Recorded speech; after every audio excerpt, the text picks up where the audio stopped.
All right. Well, welcome everybody to the June edition of the American Praetorians live stream, or whatever the hell we're calling this thing.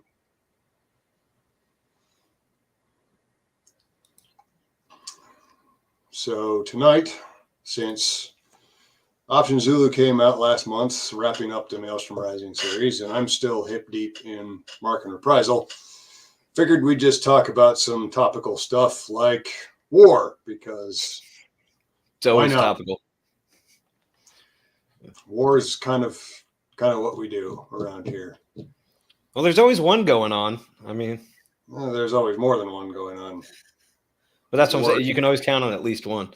Yeah. War is kind of the natural state of mankind anymore. Always was, really. But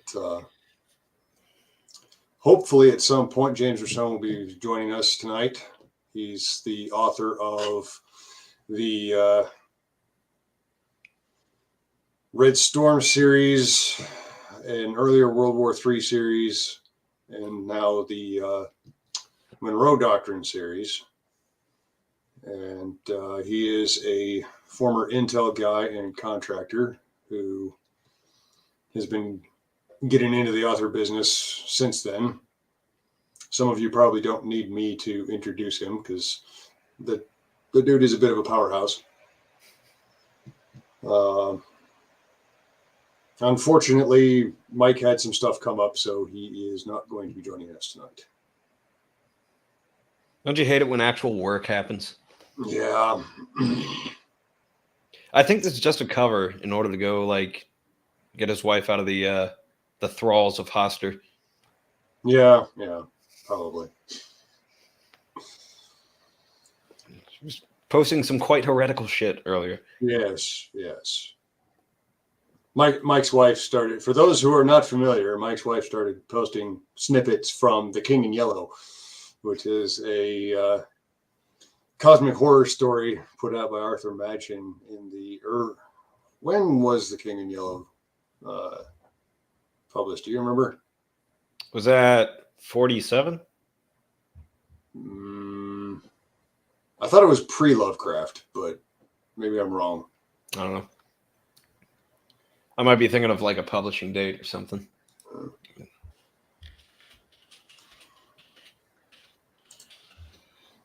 What is the agenda on the agenda for stories dropping? 1895. 1895. Yeah, I thought so. That's both an answer to your question and when The King in Yellow was written. Yeah. So, as far as stories go, I should be finished with the first draft of Mark and Reprisal within the next couple of weeks, and then we will be coming out with that in next month, about the 18th. Oh, for the Lost. Yeah, the Lost continues with Swords Against the Night in August. That is already in the can, and the cover is finally up. How'd the vote on the posters go?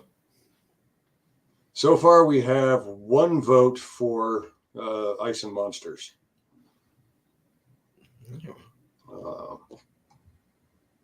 Got to do a little more legwork on that one, but let's see. No. You know, I'm always going to vote for the Lost because I want to see whoever you get you commission to do the artwork just fit in more and more like ancient Norse, like seeing recon Marines with, swords and spears on their backs and shit like that. And then, Viking warriors with saws is always good for the image.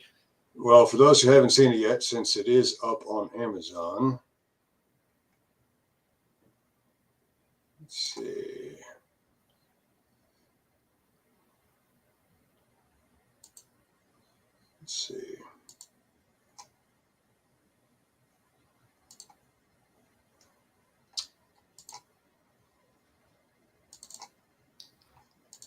That's not going to work. Come on, you have to have all these links ready to go. Yeah. You need to know exactly where every conversation is going to go. 30 minutes before we even start. There we have cover for Swords Against the Night. There you go. So we've got some Marines, and we've got some local forces, and I think probably the most badass dragon I've seen in quite some time. I like the is that a python head or Pit Viper. pit viper? Okay. Yeah. Everybody always forgets that like they were serpents. They weren't, just lizards with wings. They were serpents. Yeah. Yeah, and in fact, I went back digging around to into the Volsunga saga for this one to see exactly what Fafnir was all about, as far as what he did and the way he carried himself. Let's put it that way. So there might be a little bit of callback to Siegfried and Fafnir in this one. Nice. But gonna kind of cut it off at that, because we don't want to get too far into spoiler territory for a book that hasn't even come out yet. So do you just want to talk about Top Gun then? Because that's technically war. So. Well, what got me thinking, and initially about this, was I was reading, doing research reading for the next military espionage sort of thriller series. Mm-hmm. And one of the first books that I picked up was Sean McFate's New Rules of War. I don't know if anybody in the chat is familiar with it. Honestly, I've been digging into this stuff for long enough that I didn't find it too earth-shattering, aside from some parts of it have not aged very well.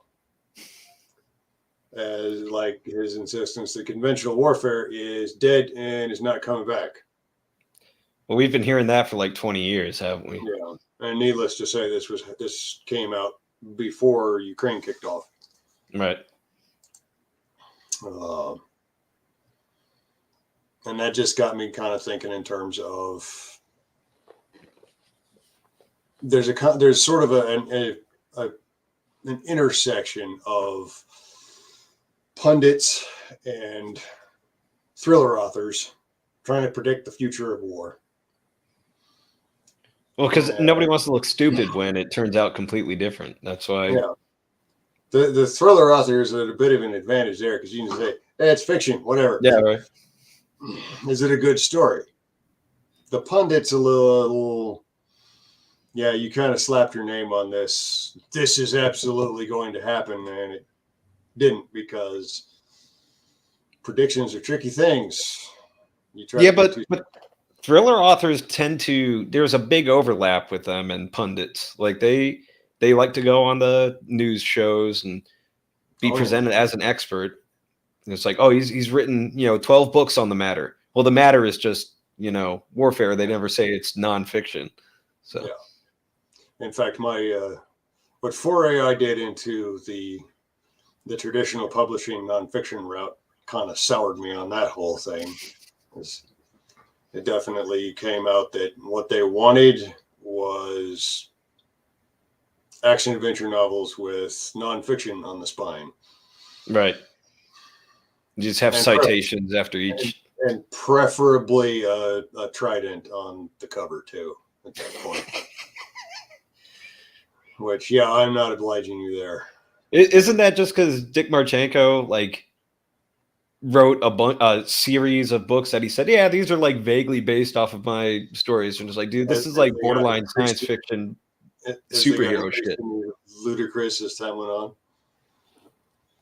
Yeah. I think he had to have been like 80 years old in the last novel. Probably. But I always got the distinct impression that Dick Marchenko had a somewhat flexible relationship with the truth when it The came to truth, his yeah. writings. Well, when But you're never overburdened with an abundance of honesty, you can just, you know, you can I run a mean, little lighter. if you've already done hard time for embezzling unit funds, then Yeah. But that's why he's the rogue warrior. Yeah, I'd argue he's sold out long before the end there.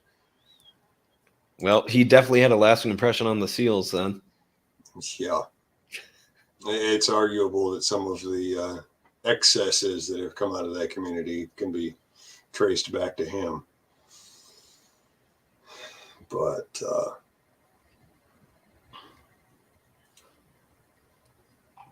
yeah, the more I was thinking about it, and some of this I tried to come out with in Maelstrom Rising, and to I think a varying degree of success. But it's like there's no,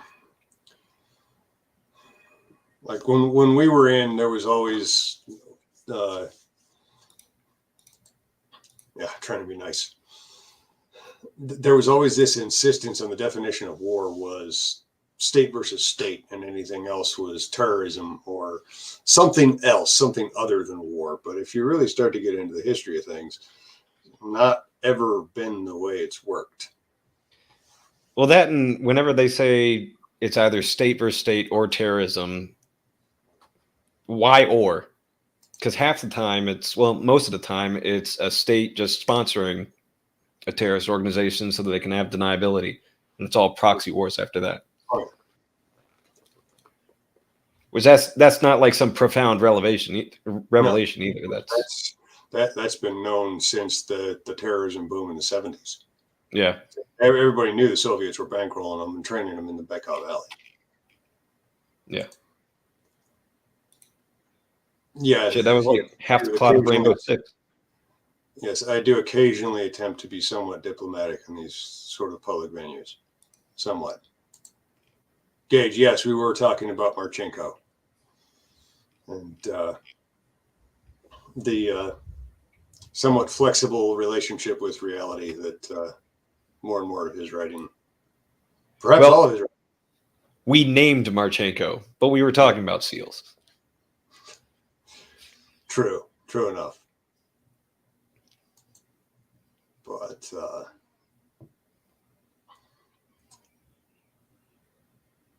yeah, I really started to get interested in the proxy war stuff. I mean, obviously there's a certain degree of interest that came along with the nature of the job that both of us did in multiple places. But, yeah, you got me into what was it, Small Wars Journal? Oh yeah, I've got one of these mammoth Small Wars Journal anthologies sitting in the 2-foot tall stack on the desk over here next to me right now. On strategic notes on third generation gangs. Looking into MS-13 and all them.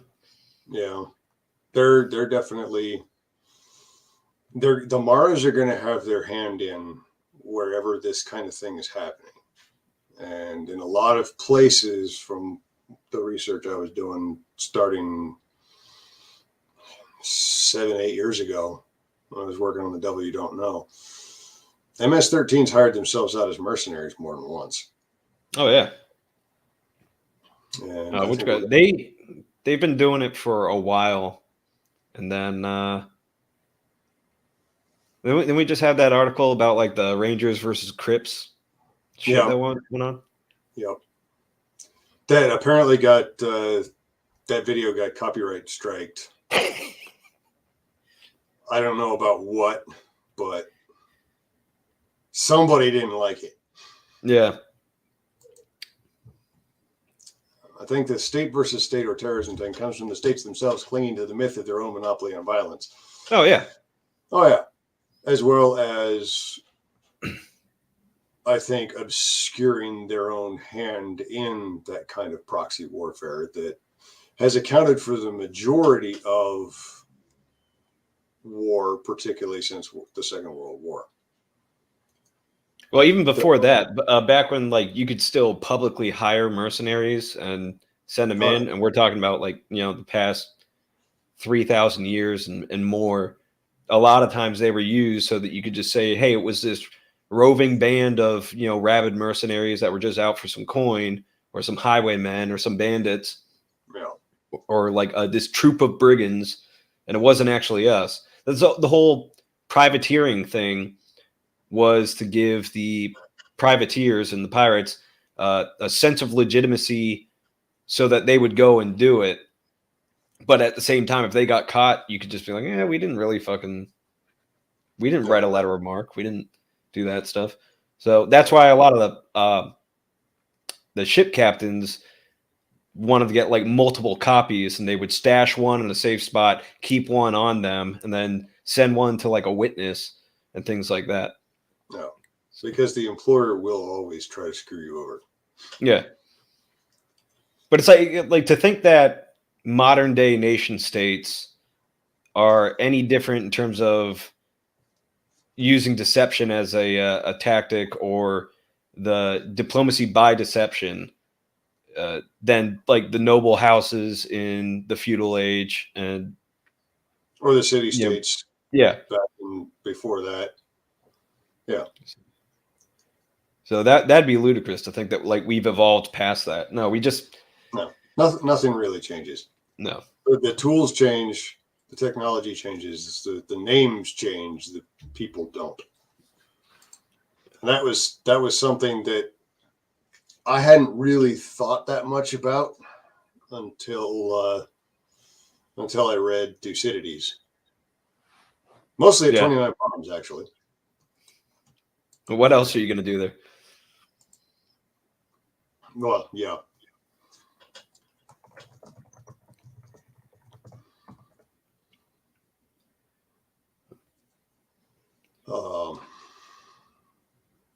I'm just waiting until we can go after another nation state that has a uranium enrichment facility in a bowl crater of mountains with Sam's posted along the top of a canyon. Yeah, dude, imagine being the maintenance guy for those Sams. It's like, fuck, dude, I gotta lug these missiles all the way to the top of these mountains. We couldn't have done this lower on the ground. Yeah, that's the logistics. The logistics didn't quite match up there. Okay, James is joining us now. Sorry about that. I'm 18 minutes late now. No worries. We went for 3 hours last month, so. Hey, okay. Yeah, I'm sorry. I'm doing this down in our bedroom here. It's a comfortable lazy boy chair, and I've just been plugging away all day here. Yeah, I'm in my usual hole, so. Coop's in his cave, wherever that is. Yeah. I call it the Command Information Center. So I like it. Yeah. So it's tough. You got choices. You got to sit in an office chair and try to sit there for 6, 8, 10 hours, whatever it is you're writing. For me, since I also like to use laptops, I find it more comfortable, man, just to sit in a lazy boy chair with a laptop and just hang out there and spend your 10 or 12 hours writing in that thing. It's more comfortable. Well, the British used to have a saying, only a fool is uncomfortable anywhere. I know, right? I mean, if I'm not in a corporate office anymore, I don't need to be chained to that stupid thing. So, yeah. I just can't quite fit a chair like that in my office. So you got to get like the town hall city council chairs with like the studded leather and all that stuff. Yeah, I have a really great workstation actually upstairs. So, I mean, it's really cool background, everything else like that. Normally I would do this kind of thing, but I looked at the time. I was like, oh my God, I'm already freaking late. I better jump on this thing like ASAP. That's all right. So Mike, who couldn't be here with us, he usually has a parrot go like racing across in the background. Oh So my God, that drives me nuts. Yeah. Between the parrot and the dog. yeah, Wow. Now we got our dog locked up. Where I decided to get our daughter. We got her an Aussie Doodle because we're kind of like trying to teach her how to how to be more responsible. So I figure she has to take care of something other than herself.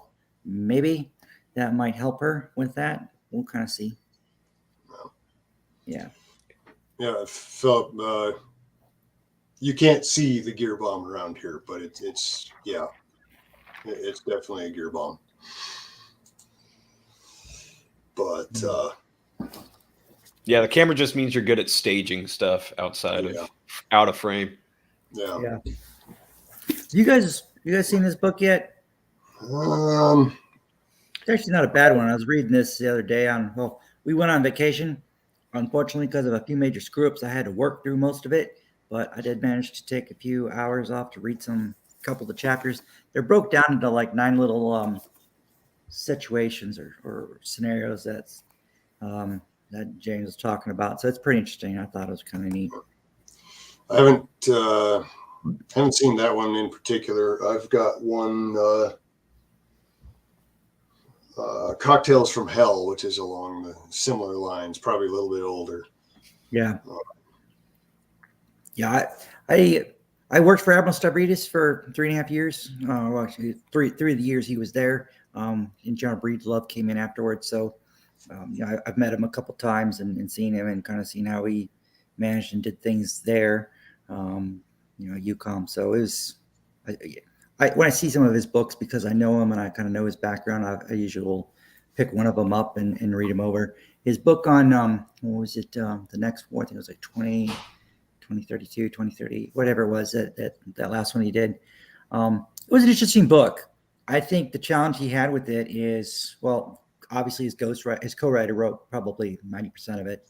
But the big thing with it is that it's trying to condense an immense scenario that they were talking about into a singular book. And that's virtually impossible to do without leaving astronomical things unsaid and left open, and like really big things left open too.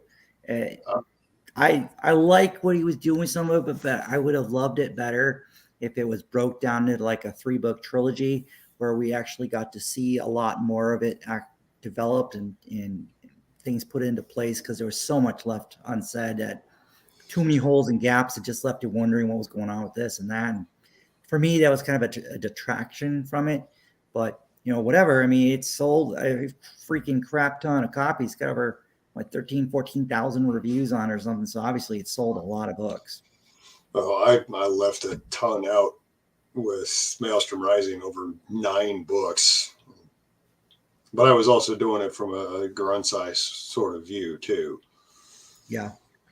Right, but it's like trying to put all of physics in one textbook. You can't do it. So that's why they have an entire industry for it, because the subject matter is just so big. A scenario can get infinitely complex. Yeah. If you could explain war in a book, we'd have a lot more, military experts than what we currently have. I think the challenge with telling any kind of story, any kind of war story, is you have to figure out how many POVs do you want to show, and every POV allows you to see one particular vantage point or perspective of what's going on. So if you're following a sergeant or an NCO or something, you're going to be able to see the conflict play out from their view, and that's really cool. And it makes it really easy to tell that story and not be this massive drawn out thing if you're just telling it from that person's point of view. But once you introduce, say, a pilot or another unit or another person at a different echelon or command level, now you've opened the aperture up a lot more, and we see a whole lot more of the world and what's going on. And the challenge is, how much do you want people to see? How much do you want to show? How big do you want it to be? And how many POVs do you end up introducing? That's always been our challenge. And what we've kind of run into with some of our stuff is that it just gets really big. But at the same point, when you talk about the war, I know you guys want to talk about like where things are kind of going and how we see things headed. You want to tell that big story because you want to show all of those different things. You want to demonstrate that it is evolving. We thought, I don't know, America, I think, wrongly spent the last 19 years focused on counterinsurgency and, basically terrorist operations and doing small things like that. What we did not do in that period was focus on our actual traditional core skills and competencies, like waging a war, a real big war. Yeah. And we're seeing that unfold in Ukraine, how absolutely jacked up that situation is. We try as we may, we are not going to be able to save Ukraine with anything short of either direct intervention or basically hoping to God they can somehow manage to hold out 6 more months. And they're not going to hold out 6 more months because there's not enough of an industrial base to produce the weapons and the munitions that they are currently just expending. Particularly I mean, like in the West, like Europe doesn't have it. They don't. And the US, we would literally be expending upwards of 70 or even 90% of our war stock, our whole inventory, just to get Ukraine, just to supply Ukraine for probably 4 or 5 more months. And we can't do that. We just can't do that. From what I've heard, we've already taken a pretty heavy hit. Yeah, like almost 50% in some stocks. Yeah, like we don't have the capability to defend Taiwan right now adequately. And if things really hit the fan, we got to really rely on the Navy and hope to God the Navy can keep them off because, the Ukrainians are burning through, what was it, something like 30, 40,000 rounds every couple of days of artillery rounds. I mean, these are astronomical numbers. We don't have that quantity of artillery that we can just send them. Those are World War II numbers. Nobody's set up for that kind of production. Well, that's the other thing is people forgot, especially back in like World War II and all that, the entire country had to get behind the war. It wasn't just, the military's at war, the country's at the mall. It's you have to open up every factory you can to start producing things. And back in World War II, all of our weapon systems and airplanes and tanks and all that stuff, we designed them so that they could be very quickly manufactured on a large scale, as opposed to like how many F-22s and F-35s can you make in a month? Yeah. And that was one thing that I tried to bring at least into the background in Maelstrom Rising is you got all these hyper expensive high tech platforms. You've only got a limited number of. Right. And once they get blown out of the sky or blown up on the ground, they're gone. Yeah. And you're not going to be able to replace them in the next 6 months. Yeah. That's so we showed that the same thing in like when we did the Monroe Doctrine, when the Chinese launched their preemptive strike, their first strike, they just plastered a bunch of our aircraft on the ground. And once you had that, you had a critical shortage of F-22s. And there just wasn't a lot. So you went into the fight and you only had a third of your inventory. So that limited what you could do. And it meant you had to fall back on a lot of your F-18s and in your other aircraft and pull them out of mothballs. And the ones you could rapidly build because you had the production lines going is your F-16s. F-16s, F-18s, those lines are still going, and the F-15s. They're still active lines. So you can crank those out. You can open a second or third or fourth line to keep them going. But you're not going to be pushing out new F-22s. That'll take you to 5-6 years.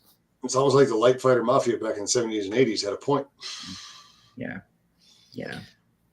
I thought it was just if you GPS jam a region, then the F-35 can't use its weapons. But you can't use GPS guided bombs. That'll run into a problem. That's why you got those laser ones. But have you seen the new Top Gun? Yeah, I did. I looked at that. I told my wife, I said, first off, this would have been an Air Force mission. No freaking way the Navy would have done that thing. And there's no way in hell anyone competent would have done that mission the way that was done.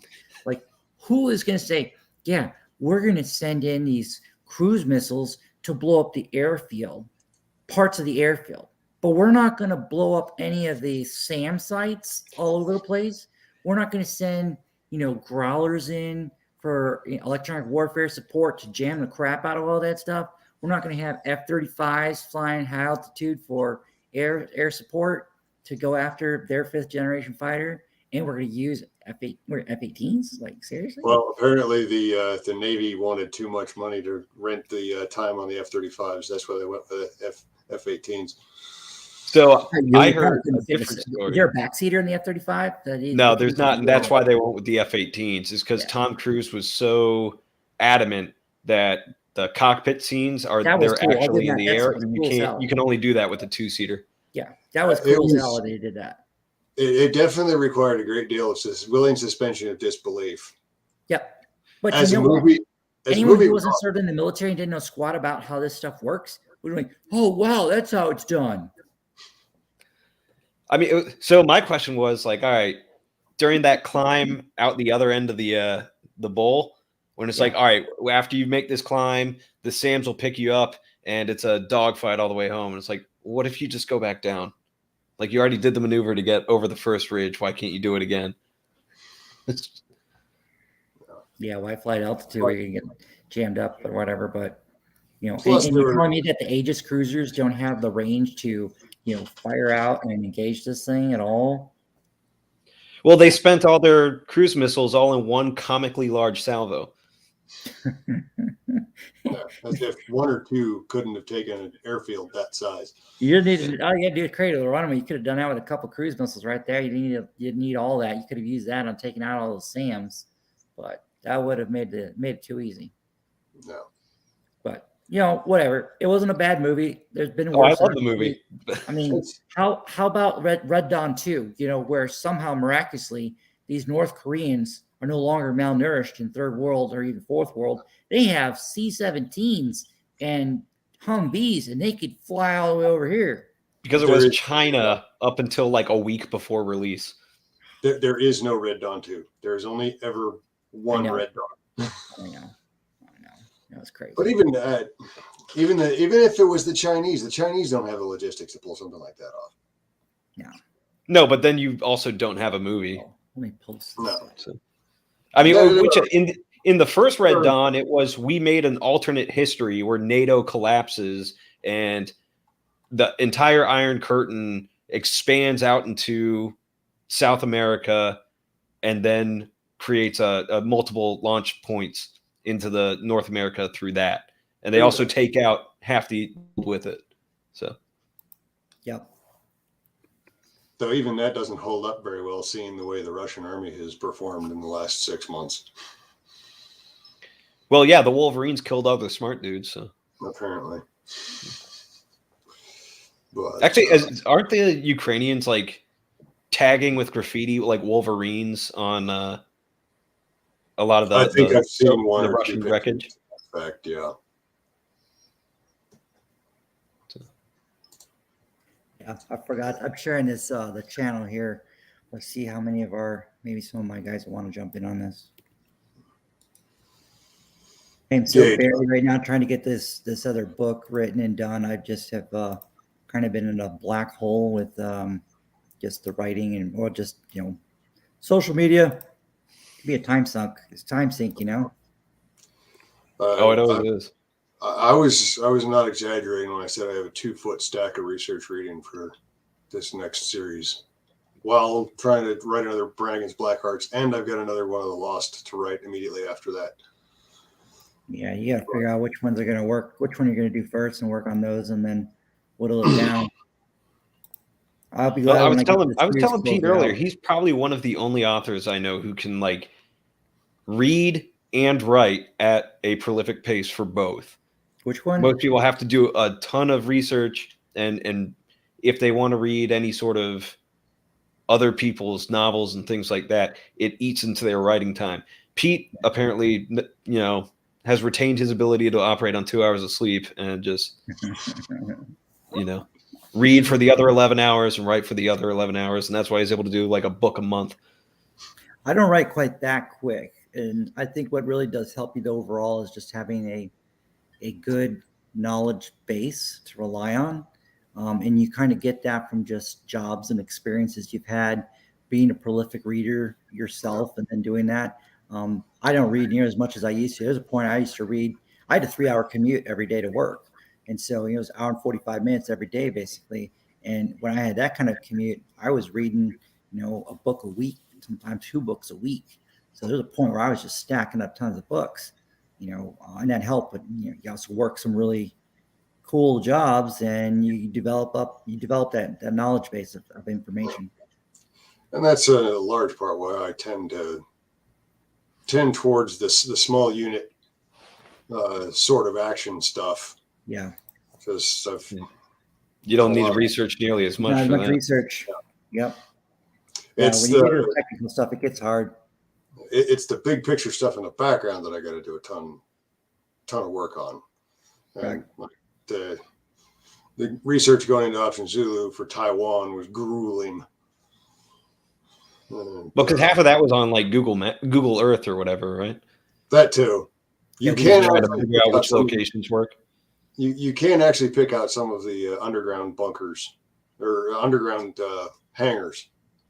Particularly you can see some, but you just got to know where to look or what to look for. But somebody, I don't know, just create the fiction for it too. I mean, let's see, Taiwan says we with Battlefield Pacific, we wrote that back. I think that was back in 2018.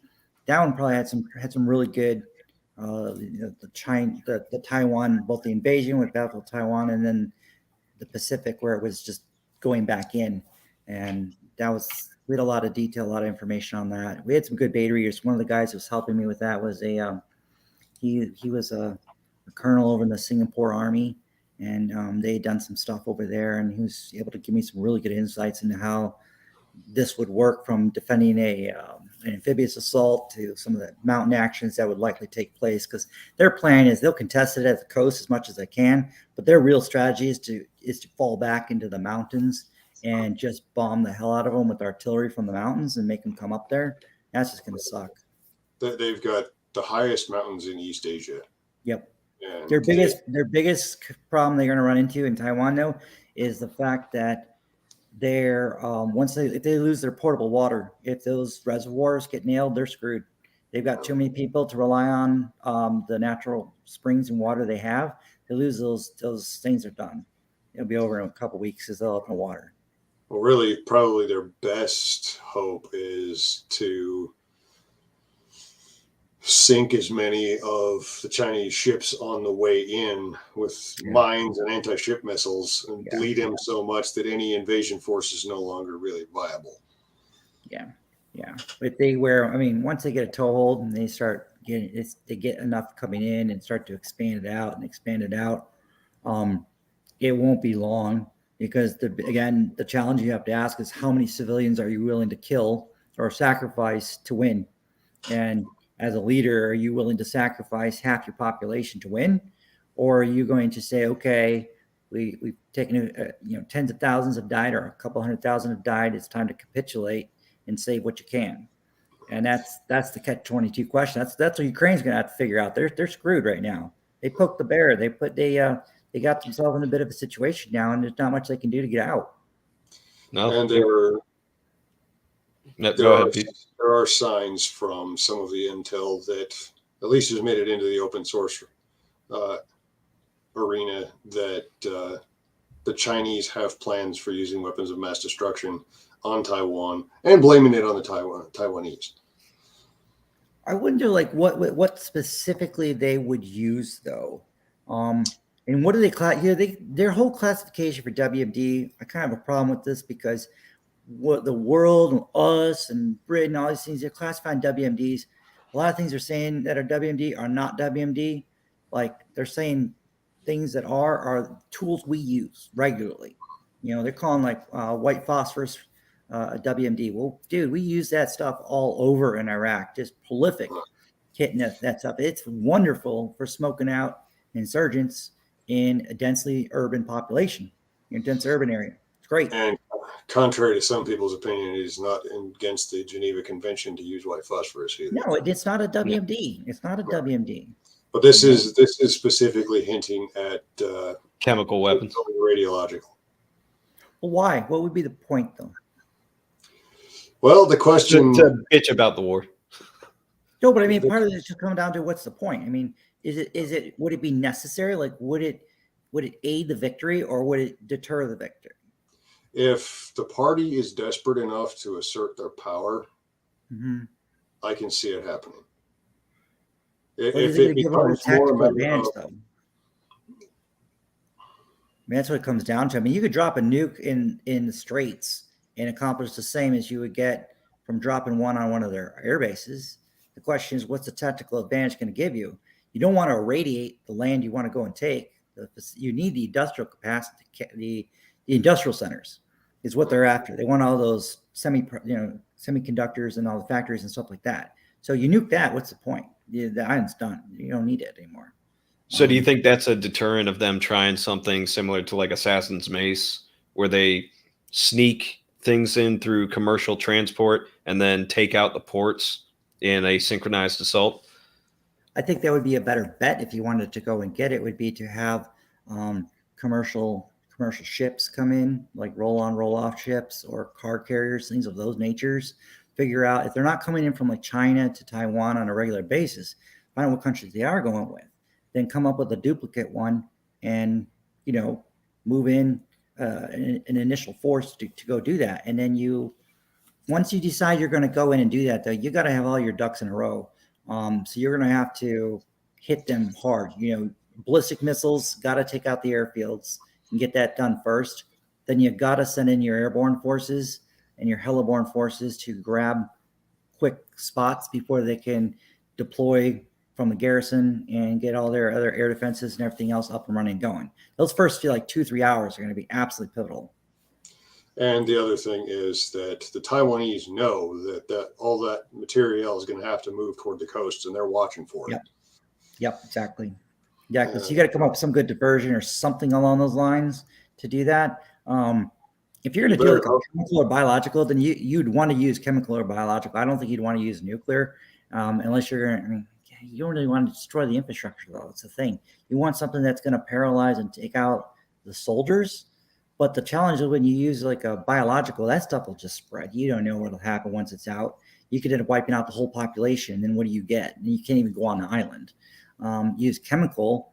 Is it going to actually accomplish what you want it to accomplish, though? Are you going to hit it like on a base? Do you need to use it on a base? If you could hit the base with, a couple dozen 2,000 pound, ballistic missiles, those are big warheads. You could maybe nail everything you need there. Those islands in front, though, are going to be the problem. That's what they got to figure out. So how do you get those islands knocked off quick or find a way around them without them being able to hit you with anti-ship missiles and nail you? And I guarantee as soon as they start seeing that movement on the mainland, the Taiwanese are going to bolster Xiamen and Matsu both. Yep. And the question is, how fast can they bolster them without drawing the other attention too? Yeah. Where's it at? The other thing is allied support. Like, we like to look at this from, Taiwan versus China, but if they go after Taiwan, what are the odds of Japan saying, hey, this is our moment to finally assert ourselves in the region? Yeah. Do you think they would, though? That'd be the other question. I think they'd be less hesitant than we'd initially think until the U.S. told them to calm down, and then they would have do the capability. Like, have you really looked at their capability? Because I've been looking at them a lot with this Monroe Doctrine series we've been writing, and kind of the question is, do they actually have the capability to do what they're wanting to do? No, but I that's never stopped Japan in the past. Currently, I consider Japan like JROTC with Humvees, but that's never stopped them from saying like, all right, they have greatly overestimated their abilities throughout history, and I don't think that's changed. I think that's sort of ingrained in their mindset. And as insulting as that sounds, they've been able to do a lot with audacity just on their own. But in terms of equipment and actual organization, though, like, if say they wanted to get involved, what could they do independent of the U.S.? Because geographically, they're not in a position to do that. They don't have. Well, they've got those light carriers, basically those helicopter assault ships, and those are great. but those are territorial things. They don't have a blue water navy that could carry down, say, a brigade or at least a couple of battalions to shore up and reinforce something. And that's kind of that's the biggest inhibitors. How would you do that? Because you got to clear out the Chinese Navy first before you can even go in and do that. Right, but I don't think they would act independently of the U.S. I think they would try in Israel and like sort of try and drag the U.S. into a hot war. That's what the Ukrainians are trying to do right now. That's why they want Yeah. those longer range missiles. You get those longer range missiles and stuff like that. You wait and see, man. They'll pummel some serious railheads deep inside Russia that are supplying all this stuff, and that'll hurt the Russians' ability to keep things moving. But that's going to be the line too far. I mean, honestly, I'm quite shocked that the Russians have honestly not struck back at us yet and hit us hard, because we have done something that has never been done in history. We decided to unilaterally weaponize the global financial system. What was a neutral system, no matter what was going on in the war, we weaponized. And now we've told every country in the world that's not a direct ally, and even some of our direct allies, you cross us, you don't do what we tell you to do, we'll just cut you off from the global financial system. So the question now you got to ask is, should anyone going forward trust us, and should other nations start working on building a system to counter us as an alternative? Should they not like us? That's a problem we created right there. I think they're in the process of trying that, or at least to get one started. I mean, we saw like as soon as that line was established, a lot of countries like India included started making an alternate oil market based on the ruble. So, and that was just to cover their ass on both ends. Yeah. Your mention of weaponization, James, actually, I haven't really gotten into this one yet, but this is also on the stack. Yeah. Oh, you got the English translation? I thought that was only in Chinese. No, I have the English translation of Unrestricted Warfare, and I've read it, and it's a chore. Because it's very, very Chinese. Yeah. Gage, couldn't the Japs hold down Taiwan's northern sea air flank? More likely, they're probably going to, if they were going to get involved, they'd probably go in to try and blockade the Yellow Sea ports. Yeah. Yeah. Because that's honestly, and this was going back to what I was saying, where they can't really act independently of the U.S. Japan's biggest contribution to Taiwan would be a regional, safe spot for Pac fleet to come in. This is just like they were in the Korean War. And that's assuming that Pyongyang doesn't kick something off at Beijing's behest beforehand to draw all eyes up there. If I was Beijing, that's exactly what I would do. Or what I would also do is I would hit I would go, well, yeah, this is how I would do it. I'm pretty devious in this way. So what I would do, I would call up a whole lot of my garbage troops, my sea level troops, and I deploy 250,000 of them or more along the India-China border. And this would scare the crap out of the Indians, because it's 250,000 troops on their border. Now, these are garbage troops. You're not actually going to send them in, but nobody knows that. And they don't know they're garbage troops or your reservists and just lower tier units. They don't know that. So you put them in there. And if you need to bolster it, maybe you put in a couple frontline, tier 1 units in there to kind of as the showboat, so to speak. That draws all the attention and focus there, the tension, everyone there. Then to further reinforce that threat, I have my airborne forces go in and just gobble up Mongolia. Quick, easy operation, one or two brigades, easy capture that country. It's only a few cities. It's got virtually no military. You'd have that thing in a day or two. But they have a navy. Mongolia, landlocked country, has a navy. You take them out, because once you did that, what you're going to do though is you're going to demonstrate to the world, or at least to India, oh my God, they're really freaking serious. They just invaded with an airborne force a country that had nothing to do with this, that they didn't even have any forces near. They just flew them in and took it over. And now they're really freaking out India. So the U.S. is going to be sending stuff over that way. Everyone's going to be looking at that. And then you get a little trouble stirring up with North Korea.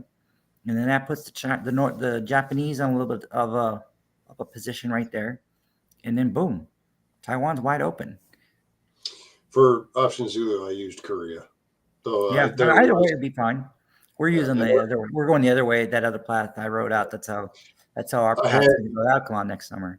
Yeah, I had some stuff going on in Kashmir and line of actual control in the background that I just included in the news stories. Yeah. In the prologues. Yeah. But ultimately, the big distraction was Korea. Yeah. But, I mean, like when you think about what's going on right now, this whole.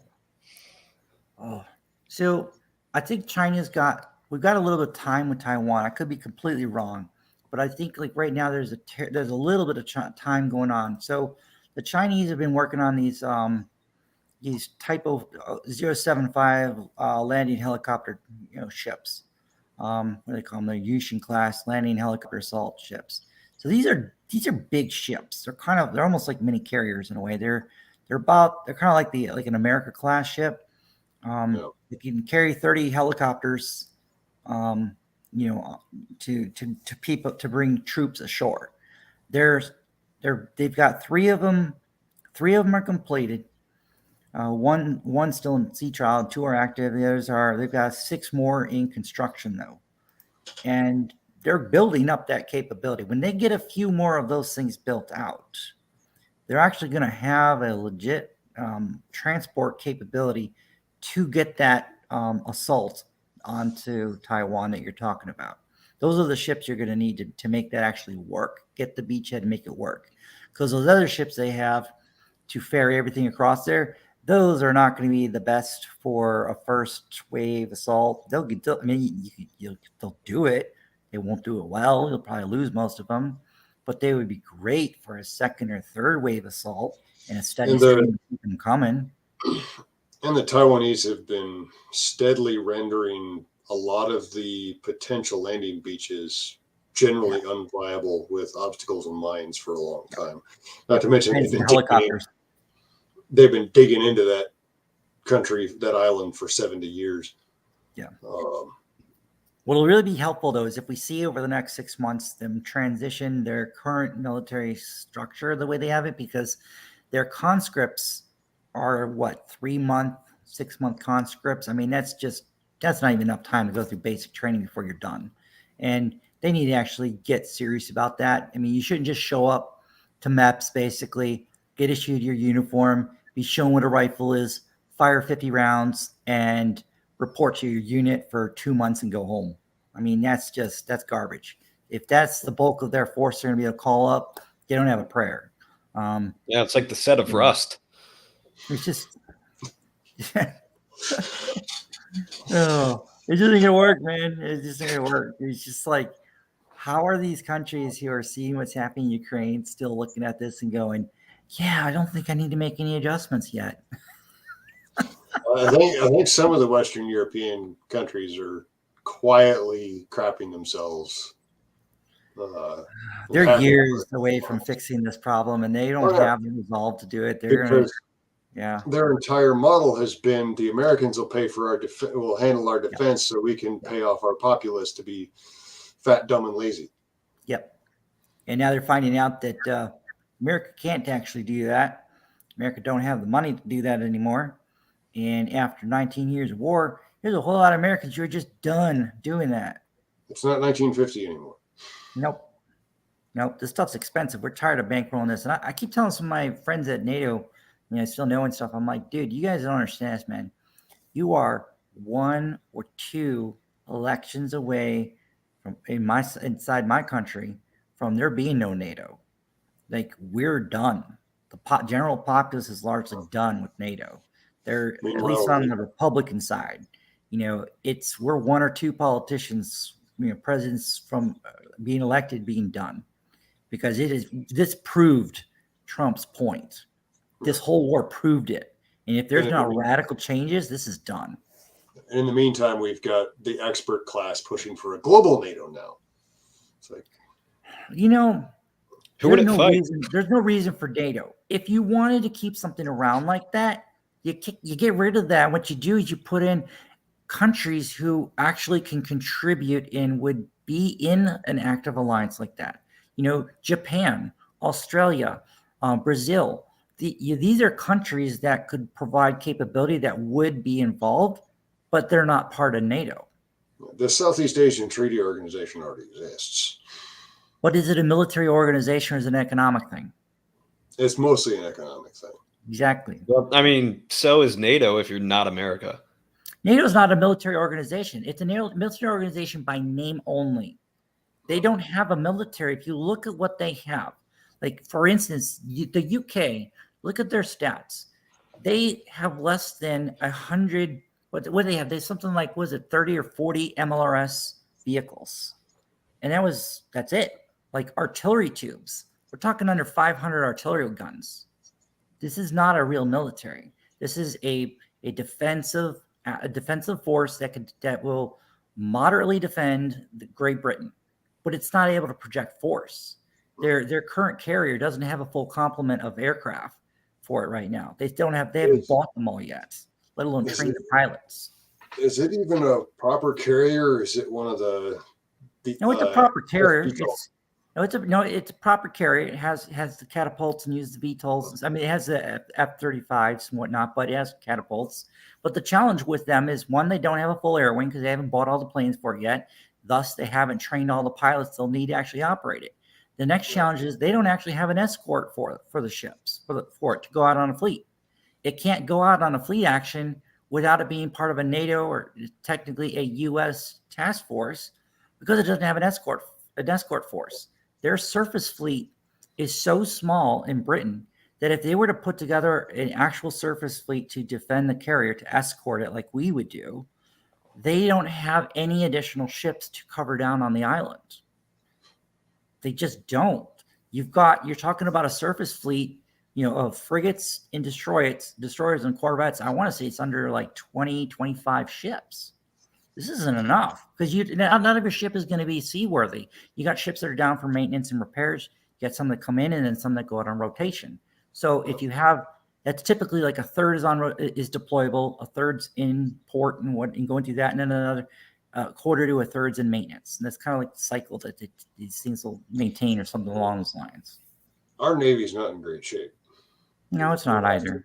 We lost. What are you talking about? We're dumping all the money we can into a littoral combat vessel fleet. Yeah, we just retired them all. It already has cracks in the superstructure. I mean, so a lot of them are like still doing trials and stuff like that, but then they got retired. So it's like, and not only that, but I've been seeing more and more reports with pictures of major fleet ships cruising around with they're rusting. They're not the crews aren't keeping the ships up, which is not a good. Who's the officers in charge of that crap? Like, what's going on in the officer corps and the NCO corps that's allowing that crap to happen? I could show you the last 5 recruiting commercials they did, and it'll answer some questions. Yeah, that's for the crop coming in.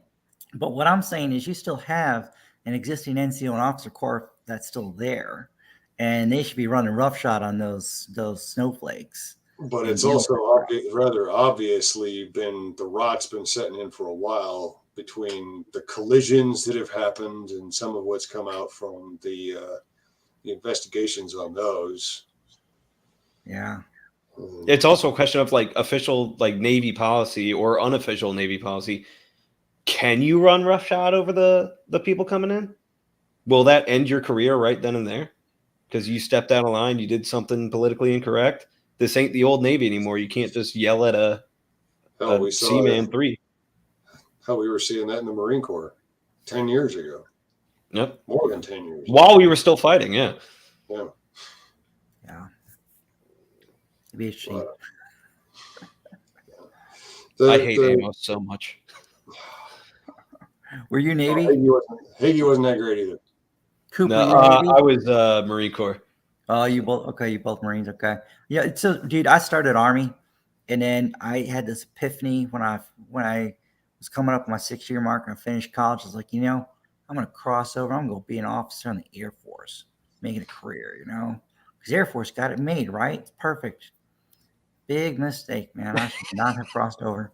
So I crossed over. They jacked up some. I got selected as an officer, but then I lost my billet because of the force reduction that was going on in 03, beginning of 03. So unless you were a pilot or a navigator, they nicked us because I was going in as an air battle manager. So I'd be flying in one of those J-stars and things like that. And then I wasn't going to be a pilot or navigator at the time. I hadn't had LASIK yet, so I still wore glasses, and it was an option. So I was able to cross over and retain. I went in as a staff sergeant, so I maintained my rank.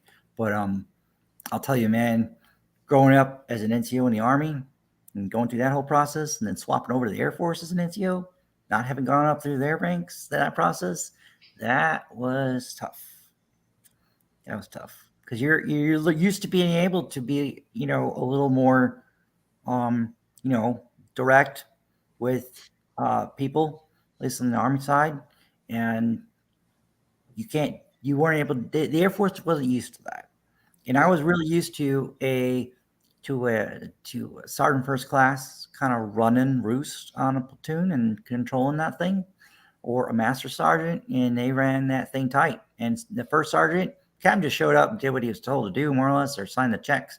But the NCOs ran the platoon, they ran the company or the battery. I was in a paladin unit, so it was batteries, and they ran everything. And I came to the Air Force, and I was like shocked to see a master sergeant, a senior master sergeant, yes, just okay, Lieutenant, we'll take care of Lieutenant. I'm like, dude, that is a butter bar. He just got here, he don't know squat, and he didn't know how to run this flight. He didn't know how to run all this stuff. You sit him down, square him away, tell him, you teach him, mentor him, show him how to do it so this gets done right, and it's not all jacked up and we look like idiots. That's part of the problem with the Russians. Narrator, it would get jacked up and they'd all look like idiots. Oh, it did. It was terrible. It's terrible. Well, I'm sure you're familiar with the saying. There are only two military branches. There's the Army and the Navy. The Air Force is a corporation and the Marine Corps is a cult. So, yeah. He's not wrong. It is a corporation. It's just, unless you're a flyer, man, unless you're an Air Force flyer, that branch just cheats their officers. Unless if you're an officer and you're not a flyer, you're dirt. You're enlisted, you're just there to take care of the pilots so they can keep flying. But yeah, I mean, that's so my family on both sides are almost exclusively Navy officers, right? Mm-hmm. Like my dad was a Naval Acad grad. My two uncles on my mom's side, both 06s. 06s in the Navy. Mm-hmm. Granddad before that fought in every war since World War II as an officer in the Navy. So I go enlisted Marine, right? And I get to give them endless shit from the time I was on a ship and had to deal with the Navy. And I just realized why officer is such a big deal in the Navy is because it's basically they only recognize officers. Like that guy is the department, and he just has a bunch of janitors, mechanics, and secretaries. That's how they view it, and which is why you can have like 06 or not 06s, E6s in the Navy with like the maturity and intelligence level of like an E3 in the Marines, and it's jarring, and I don't like it at all. I could not do it there, and I don't have too many nice things to say about the Marine Corps either. What I was shocked is to learn that their officers eat separately from their enlisted, because that's not the case in the Army. In the Army, man, I mean, our lieutenant, our captain, they slept in the same JP mediums with us. When it was minus 10 degrees outside doing winter training, it sucked ass. They're out there with us in the same tent, freezing their nuts off just like the rest of us. So it was a shared misery thing. We kind of had that thing there. Like there wasn't anything special about them like that. Where in the Air Force, very separated, like those kinds of more or less separated like that. And then in the Navy, I understand they have completely separate messes. They don't even eat. And they've been talking about changing that for like 10 years, or they've at least had like SAG matches in the Marine Corps has been like, you guys need to fix this if we're going to serve on your ships. Because they wanted the Marine officers to eat with the enlisted, and the Navy didn't. and it's just so ingrained in the Navy's mindset of like, nope, this is how we were doing it in the 18th century. This is how we're going to keep doing it. Well, So. this is the 21st century, boys. Grow up and evolve, because how are you supposed to build unit cohesion and be able to get them to all trust each other and work together like that when you're saying, you know what, we're better than you, and that's why we have over here, we have the better silverware, the better plates, the better food, and you guys just get the scraps and whatever left over and just do what we tell you to do. Is that supposed to create some kind of, camaraderie, some kind of trust, some kind of, yeah, we'll follow you to hell and back mentality? It doesn't really strike me as it would. I've seen the same sort of mindset in the Marine Corps too, that the officers are better, the enlisted men are all scumbags and need to be watched constantly. And meanwhile, those of us with stripes on our collar who work for a living are like, sir, shut the hell up, go sit down, we'll hand you a pen when we need you to sign something. Yeah. No, Yeah. you don't Well, run the shit. commissioned officers in the Marine Army Corps was like infantry that. think that they're parole officers. Like they think they're dealing with a bunch of criminals that can be utilized to go do some, low cost work, but Which, you to wouldn't be trust fair, them. sometimes is true. Yeah. Oh, there's an entire rank after it, man. Lance criminal. Yeah. Yeah. I don't know, man. Who knows? I think that might be the reason with the naval or the Navy officers not eating with the enlisted. They were just so tired of their trays getting flipped and being called nerds. And they were just like, you know what? We're going to have our own mess with blackjack and hookers. Oh my Getting God. not flipped, just smacked out of their hand. Yeah. Blackjack and hookers. That's hilarious.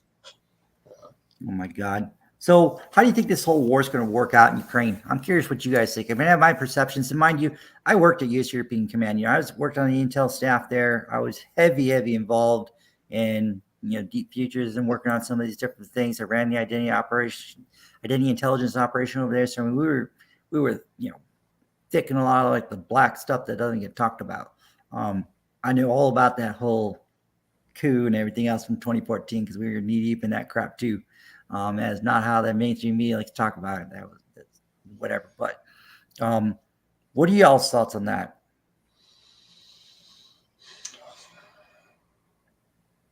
I don't know the region as well as some. All my time was in the sandbox and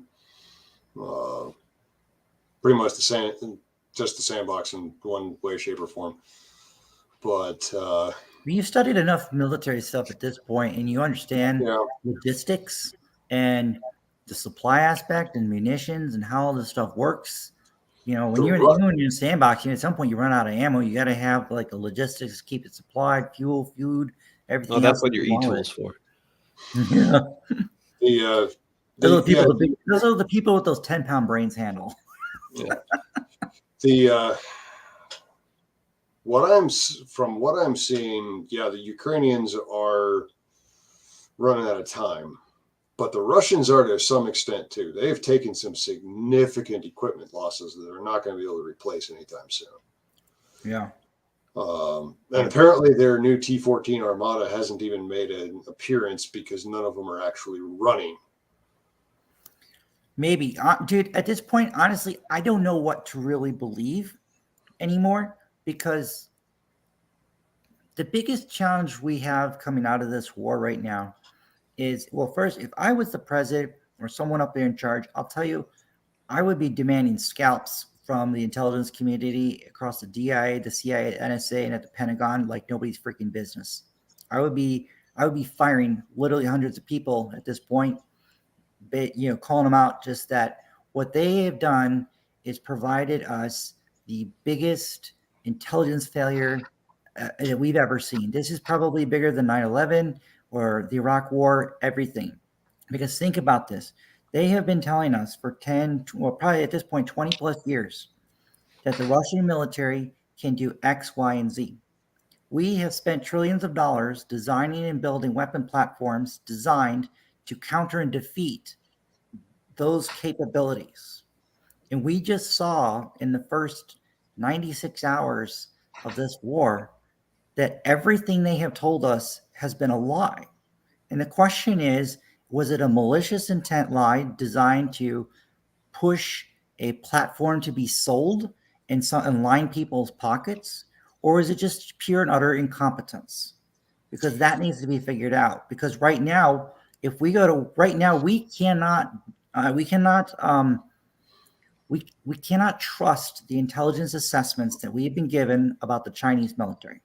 Well, both We don't know Coop, if they're true. both Coop and I have a certain degree of experience with the intelligence community, and I think we will both err on the side of incompetence. I would, yeah. Well, part of me says incompetence. The other part of me says of lining pockets. Yeah. Incompetence, lining pockets, and career advancement over actually giving you the actionable intel that you need. If you say what you need to say to make it seem like you're useful long enough to get promoted, then it doesn't matter if all that shit turned out not true after you've already been promoted. So It's a lot of just those like- guys look at that, and that's how they operate. I think in terms of Russia's capabilities and all that, I always suspected that they were kind of a paper tiger. And I've been saying this publicly, before this all kicked off. Mhm. I didn't think they were that thin of paper, though. Yeah, The I problem thought they were the same thing. I did not think they were that bad, though. yeah, Well, there I were- don't think this was like Ukraine's all equipped to take 491 them level on, bad. but there were a But- lot of stories after the collapse of the Soviet Union about the problems with corruption and just widespread unprofessionalism and what was left of the Russian army. They've never had an NCO corps. They've Yeah. always relied on officers. And what they had in terms of NCOs were really just thugs that were running a protection racket within the unit. And from capos, basically. what we've seen, it looks like that's continued for the last 30 years. Yeah. And like they're talking about Putin sacking all these generals. I commend Putin for doing that because he has done what every president in our history has failed to do. Short of like General Marshall during World War II, who sacked hundreds of generals. We don't fire generals for failures. We promote them. And then Well, we it's because we install generals for political reasons. And I'm not just talking about like general politics. I'm talking about how can you help me advance my career, or how can you help me secure my position? Okay. 06 and so you can do that. I'll put you in the spot immediately under me. The other thing is, what you got? Are you a threat to me? Mhm. If I fuck up, are they going to replace me with you? Or are they going to like look at you like they do Kamala Harris and be like, yeah, we ain't impeaching Biden? Like, if the replacement is worse, they're not going to get rid of you, even if you fuck up a little bit. Yeah, so that's why people Kamala will Harris, that's the install situation people we're when- in. Yeah.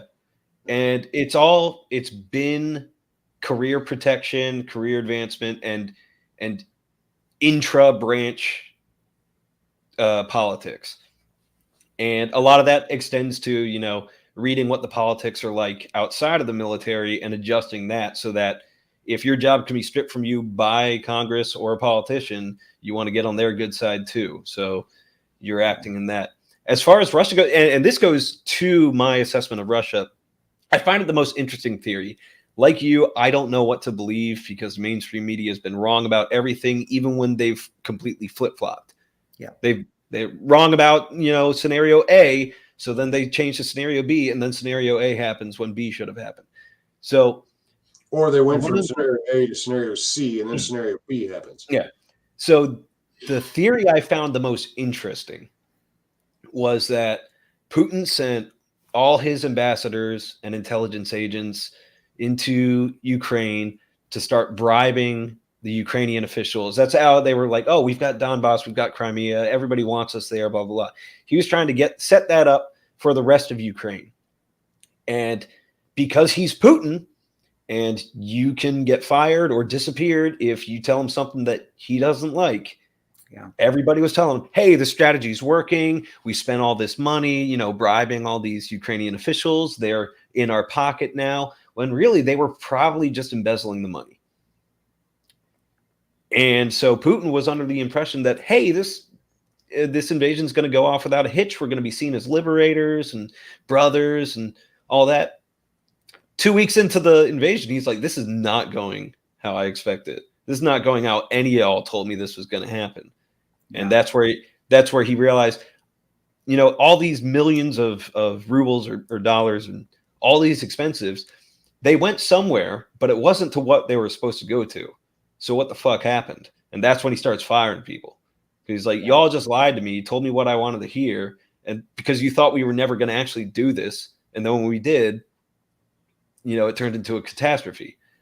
So whether that's true or not, I don't know, but it's definitely the most interesting theory I've heard. There's also signs of some serious training shortfalls as well as equipment shortfalls from the beginning. There's, from what has been observed, and I noticed this early on, it appeared that they were only ever moving during the day. And a friend of mine, former Greek army, currently in the UK, he knew a dude who was on the ground in Ukraine. And from what he was hearing, not only did they not have, and probably still don't have NVGs, but they don't have radios, most of them. Well, they can get both from the Taliban. They were part of the reason they were going into these engagements piecemeals, because they couldn't get in touch with their higher headquarters. They didn't know what they were doing. There are also stories, and again, this is coming from the Ukrainians via captured Russian soldiers, so take it with a grain of salt, that a whole lot of the Russian army involved were told that they were still on a training exercise until the training targets started shooting back. Jesus. Hey, Pete, can you highlight the bottom comment there? Because it plays into what you were saying. So Gage, he says, I suspect Ukraine is in part a training war so Putin can burn off the deadwood in his officer corps ahead of the main event in a few years. This is the most expensive, both economically, equipment-wise, logistically, and in personnel training war that you could ever imagine. This would out of mothballs to try and fill losses. This is not a training op. A training war is not worth losing every piece of military equipment that you have that's actually serviceable. Yeah, because the biggest problem with all that, like doing that when people say that, or they think it's a prelude to something bigger, the challenge is they can't replace the equipment they're losing anywhere near the timelines they would need to actually do what you're suggesting. So like all this stuff that they've lost, that's going to take them a decade or more. And that'll only happen if some of these sanctions get lifted so they can get the other parts or be able to figure it out. It's just not going to work like that. And they're losing too many people. Now, whatever survives this war is going to be a good battle-hardened corps and officer corps for them going into the future. But you're looking at half a decade to remodernize and regen all this stuff. I mean, look at us. When we left Afghanistan and Iraq, Afghanistan, when we left Iraq, most of the Trump administration, you look at the actual budget that they were spending. One, it was a crap ton of money. But if you look at the actual money, what it was being spent on, it was being spent on actually replacing equipment that had just been chewed up from a decade plus of war, like the whole JLTVs, but just replacing the Humvee fleet. That's huge. It was a ton of money. And a lot of the vehicles. And a lot of the Humvee fleet needed to be replaced a decade before that. Correct. And it was really done after Iraq and Afghanistan. So a lot of the money that was going on for those first three years of Trump's administration really was just on equipment purchases. That wasn't like training or munition restocks, anything else like that. It was also exacerbated by the fact that we kept moving over a bunch of military vehicles to stateside police forces. Because whenever we would decommission a unit that had those, instead of circulating it back into the fleet, it was like, we can't really use this. We're already on contract for new ones coming in, so we can't maintain twice the number. We'll just send the ones that are used back into the states to be used for local law enforcement shit like that. There's some more of your lining pockets issue too. Yeah. Well, we've got a contract for X, Y, Z, so. But again, a lot of it goes back to, again, we were building weapon platforms and equipment for an adversary that didn't exist. Like the whole literal. What was the literal combat ships built for? Who was the adversary that was built for? At the end of the day, we made a smart decision finally, and we took an Italian frigate that has tried and proven and done really well the last 10, 15 years. We're taking that. We're going to put in all of our much better equipment, much better sensors and radars and weapon systems on that platform, and we're going to build them domestically in the Great Lakes. And that's going to give us a pretty good platform. It's not going to cost us an arm and a leg, and it's already been tried and tested. We don't have to go through the whole invention process. And that's leaving aside all the programs that millions upon tens upon hundreds of millions of dollars got sunk into, only to have them canceled at the 11th hour. Yeah. Like the AAAV for the Marine Corps. So we're still using AAVs from Vietnam. One of which did they approve that new one, that new vehicle though, that brand new amphibious assault vehicle? I thought that one got approved finally. I think they put a kibosh on that stuff until they can test it further after the accident with the. That wasn't with the new one. That was with the old thing. That was with an AAV-7. No, the old one, right? Yeah, that was with the old one. The new one looks actually pretty good. I don't know. I mean, it's got twice the speed on water as the old Vietnam one, and it looks like it actually, it's a V hole, and actually it looks like it functions probably better. Well, I mean, it's hard to function worse than once we were using it. If it's smart, it's probably going to get delayed. The other thing on the Russian issue is manpower. They've taken a shellacking. Yeah. I wonder what it really is, though. I know they've lost a lot. I know they've lost probably 20 plus, but I don't think it's like 40 like they're saying, because they're throwing out some numbers. It's like, dude, come on, man. You're really trying to tell me that like 1 in 2 soldiers is dead over there? Come on. If that was the case, then you wouldn't be on TV with your kids begging us to disband our military and give them over to you and send them to you every freaking day if you were slaughtering them that bad. That's also the nature of the beast. We see overinflated kill casualty numbers in every war. But why aren't we getting anything? Why is there no way for us to get anything remotely close or somewhat accurate of anything? Well, because you have two sides. I mean, it's just the simple propaganda aspect. One side wants to give smaller numbers to make it seem like they're not doing as bad, and the other side wants to give inflated numbers to make it seem like they're doing great, while also saying that they need so much support or else they're going to lose. So there's also the factor that, as far as trying to independently corroborate any of this stuff, how much of the aforementioned incompetent careerist intelligence community is actually on the ground there? Yeah. Well, right now I would say there's probably some 10th group guys there.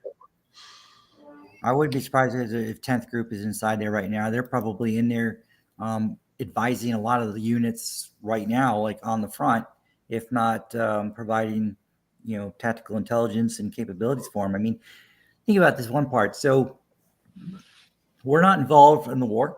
We're not fighting this war that they say, but we have JSTARS and other intelligence assets nearby. And when we determine that a senior general is visiting a front, or General Shoigun, who is essentially Mark Milley's counterpart, is visiting to consult with some generals, we just happen to know where they are. And next thing you know, the Ukrainians, who happen to be just 15 miles away, or they run up some artillery to a specific spot, just happen to know where they are too. And a decisive blow is delivered right away. It's very reminiscent of McChrystal's operation in Iraq, where we were just having this very quick turnover of intelligence, raid, gather more intelligence, decipher it, and on a almost daily and nightly cycle until we can get to the guys we want. Yep. And it was very effective. Yep. We're seeing it the same way in Ukraine against the Russian generals. So I don't think the Ukrainians independently developed that intelligence. No, I know they didn't. My whole point is that we're walking a very thin line doing that. And part of the question is this something we want to be doing? Because during the Afghanistan war and the Iraq war, there was a hell of a lot of intervention with the IRGC. I remember in my time in Iraq, some cocksuckers were always blowing us up and hitting us with all kinds of stuff. But that wasn't Russia or China overtly sticking their hands into there, causing us problems. And I can all but guarantee you, the next time we find ourselves in a fight with no matter who it is, you know damn well the Russians and the Chinese will overtly be helping our adversary, and that's going to hurt us. Well, they already have in the past. Not to the level that we are going to next time around. We probably cost them more than 50% of their casualties in this war. They're going to come for blood with the next time round. But here's the thing about that. Korea and Vietnam, you had. Yeah, but did they do that in Iraq and Afghanistan recently? The two recent ones? That's my concern. Not overtly, definitely. But, I mean, so see what's going on here, where it's an open secret, if it's a secret at all, that we have boots on the ground helping the Ukrainians. Mm-hmm. It's not even a secret that we just did a $48 billion lend lease, like he actually called it, that program with the Ukrainians. The last time we did a lend and lease program was us staying out of World War II. We know how that worked out. I know. So at what point do you think all the sneaky, backhanded shit and the careful wording is because of the American population and their attitudes towards going into a hot war versus pissing off the Russians and the Chinese? Because I think they're trying to do this because they know if they just say, hey guys, we're shipping your kids off to Ukraine, they're going to have some political problems. If they keep antagonizing until the Russians retaliate, then it's a sort of like a wag the dog scenario where it's like, now we have the excuse to go hot and start doing surgings of troops and overt support that everybody knows about. I think that's kind of what they want. There's two big issues they're going to run into, though, is as soon as we make the decision to get involved in Ukraine military, like directly, and get in there, Taiwan's gone. It's hands down, it's off the table. It's gone. There will be virtually nothing we can do to come to their aid and stop that and help that, aside from some naval ships that we'll be able to try to support them with. But there's really nothing we'll be able to do because we're going to be absolutely hard pressed to get everything we can into Europe. And like munitions is the problem. We will not have enough money to put munitions into support our actions in Ukraine if we're going to choose to support Taiwan. You're going to have to pick. We already blew like a third of our wad in the first month in Ukraine, and that can't be replaced in the next 2 years. So you're going to have to choose. Right, but have you considered that Ukraine launders money for our politicians better than Taiwan does? Of course they do, but without Taiwan, we don't have cruise missiles. We don't have javelins. We don't have F-35s. We don't have any of our technical high-tech military that we rely on. We don't have it. We don't have we're not going to have MacBook Pros. You're not going to have your solar and wind, a lot of your EV stuff, your cars. You're not going to have any of that crap. So at the end of the day, Ukraine does not even compare to the level of value that Taiwan has and is for our economy and the global economy of the 21st century. Ukraine is a breadbasket, pure and simple, and that can be replaced. But the technological industry that Taiwan has can't be replaced. Not unless we radically reshore that onto the United States, which I think they're trying, but I don't think they can get this accomplished and done within 24 months. Right.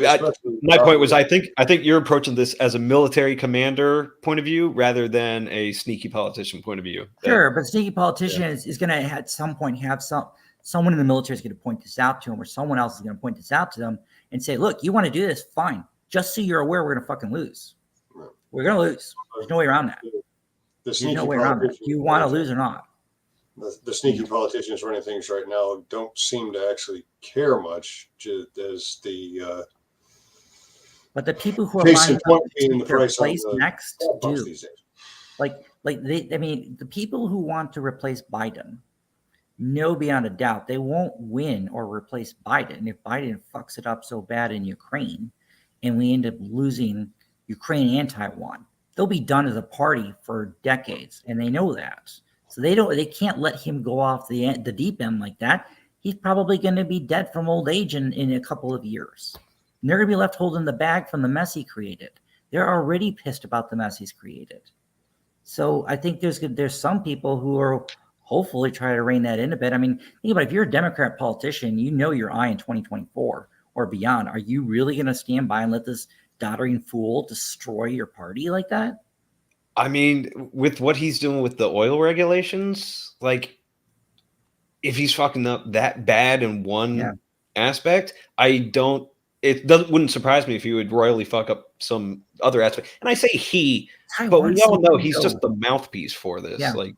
Yeah. So But Taiwan is such a big piece that you can't. I don't think they could give it up. It's because of the microchips. I mean, just that alone. Exactly. Well, But here's the other issue nobody's talking about. So everyone's looking at the munitions, the war, all of the people, the things that they need, right? That's one piece, but that's just the immediate 5-meter target.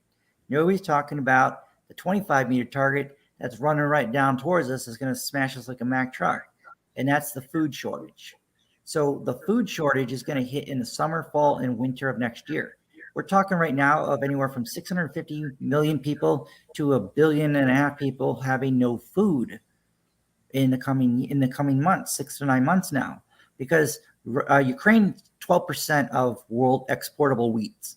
That's a lot, but Russia is 18%, and we blocked that. And we're already seeing some of that kind of blowback in Sri Lanka. Yep. Oh, yeah. And the other thing about the food, what's making the food even worse is Belarus and Russia account for 40+% of the world's exportable fertilizers to grow food. So the countries who aren't even affected by the war are going to lose a huge quantity of their agricultural production capability because they're being denied access to the fertilizers they need to produce the food. And some of that food feeds animals. And it's a whole ripple effect that that is 100% America doing that. That's not the Russians. That's America saying we're denying Brazil the right to purchase Belarus fertilizer. Why? Who are we to say they can't do that? Why are we demanding that they can't do that? Why are we choosing to say, you know what? We are on the side of Ukraine, so as a consequence, we're going to make the continent of Africa starve to death just to satisfy our war lust against Putin. Honestly, from some of what I've seen, I don't think some of these people have actually thought that far. They haven't, but that's the problem. Is that we don't have competent because we pay them to, but they don't to do this, and that's a huge problem. Yeah. The other thing I wanted to kind of get back to on losses and the manpower issue is Russia's population is not only about half of ours, less than half of ours. Yeah. Which there's an interesting bit of history there. Judging by what we know about the Russian population and its pattern of growth in 1917 when the revolution happened. They're bad. They should be about our equal as far as population goes. But the Soviet rule led to, by this time, 80 years later, they have half of our population, and it's rapidly aging, and they're heading for a demographic collapse almost as significant as China's. It recently came out that apparently China has overestimated their population by up to 100 million people. Yeah, you listen to Peter Zion. I've been listening to him a lot, man. He's been spot on with so much of this stuff. Yeah. You know, my only gripe with Peter Zion is he talks about the different gateways that Russia wants to protect. What he cleverly omits all the time is who are the adversaries that would go through those gates to attack Russia, because every one of those adversaries that he would mention is also facing the same population time bomb Russia is. Yeah. So there is no actual threat to go through these different gateways that he's talking about. There's no population to go through them. Yeah. There's no country that has a population to go through it. So that's my only challenge to his theory is prove to me that there's an actual threat that can take that on right now. But does that actually apply when you take into consideration the Russian cultural paranoia? No, Are they it thinking doesn't. about it? Probably not. But if this is something you're trying to push, this is your narrative. You're not the Russians. This is your narrative, your theory. Then you should address this other question to back that up. Because otherwise, you're just pushing a narrative and hoping everyone's dimwit enough to not actually say, well, who would actually go through those gates? Most people will not ask that question, but some have half a brain and will. And that's why I always say you need to multi-source everything. Yep. Yeah. So Dustin's question about the abortion and suicide numbers, that I don't know what those really are. I know Russia's biggest challenge is their population. Like, look at the average age of a man. What is it? 63 years old, something like that, 64. Whereas in the US, it's 15 years more than that, 20 years more than that. That's a big problem. You're losing off like an entire generation right there. If they're all dropping dead at 63, 64, they're not even getting they're barely having enough time to work. They don't even retire. They just die. What's interesting is how that generational skew towards the elderly, how it breaks down in terms of like internal support for Russia, which, I mean, I don't know how you're getting accurate numbers for that, but with the numbers we do have, the support for the invasion in the Ukraine is very highly skewed towards the older female generation, the babushka generation, as it were. And guess who's not fighting that war? Those. Yeah. So it's the same here in America. Look at all the people who are like, oh, let's support Ukraine. Let's support Ukraine. Most of those people didn't fight in Iraq or Afghanistan. And they sure as hell aren't going to join to go fight over there now. I mean, if we're going to go to Ukraine, first of all, what's the objective? Are you going to give us an objective this time? Are you actually going to let us win? If you're not going to let us do those things, then screw it. We don't even need to get involved. No, especially if you're trying to turn this into like Russia's Vietnam or Afghanistan 2.0, where it's just like, oh, we'll just wear them down over years and years. Wear us down. First off, that's going to cost us just as much as it's going to cost them. And second, like, this is going a bit too fast for that, because you can replace the fundamentals of a resurgency or an insurgency fairly quickly. You just hire a farmer, be like, here's money for a wife and a rifle. Go, shoot at these Marines over there, or go, transport this Anfo, tank over into this part of the road. Dig in this pressure cooker. Yeah. Like, it's very, relatively speaking, it's almost instantaneous that you can replace this stuff. And it's a lot cheaper than be like, oh, you need more armored personnel carriers. Oh, you need to refill your SAMs. Oh, you need to get your anti-aircraft weaponry back up and running. Oh, you need more tanks. Like that, even a Jeep is a lot harder to replace than a farmer. Yeah. Not like spiritually and philosophically, but I mean, in terms of getting things onto the front and harassing your enemy with. Yeah. The thing about insurgencies and counterinsurgency and all that is, counterinsurgency is very hard to win. But for there to be an insurgency, their main force and government has probably already collapsed by then. So if you want to turn Ukraine into an insurgency against Russia to drain them of resources, Ukraine has to fall, or else you're replacing their conventional logistics. Because that's what happened in Afghanistan. They overthrew the Afghan government in '79, and it was game on after that. Yeah, they killed 25% of their population, and most of it were the people who were the quote-unquote elites, the ones who were most westernized, the ones who were in government. They killed all those people and replaced them with puppets. And then when the insurgency took its toll on both forces and the Soviet Union left, all you had left were like warlords and the people who would, follow them.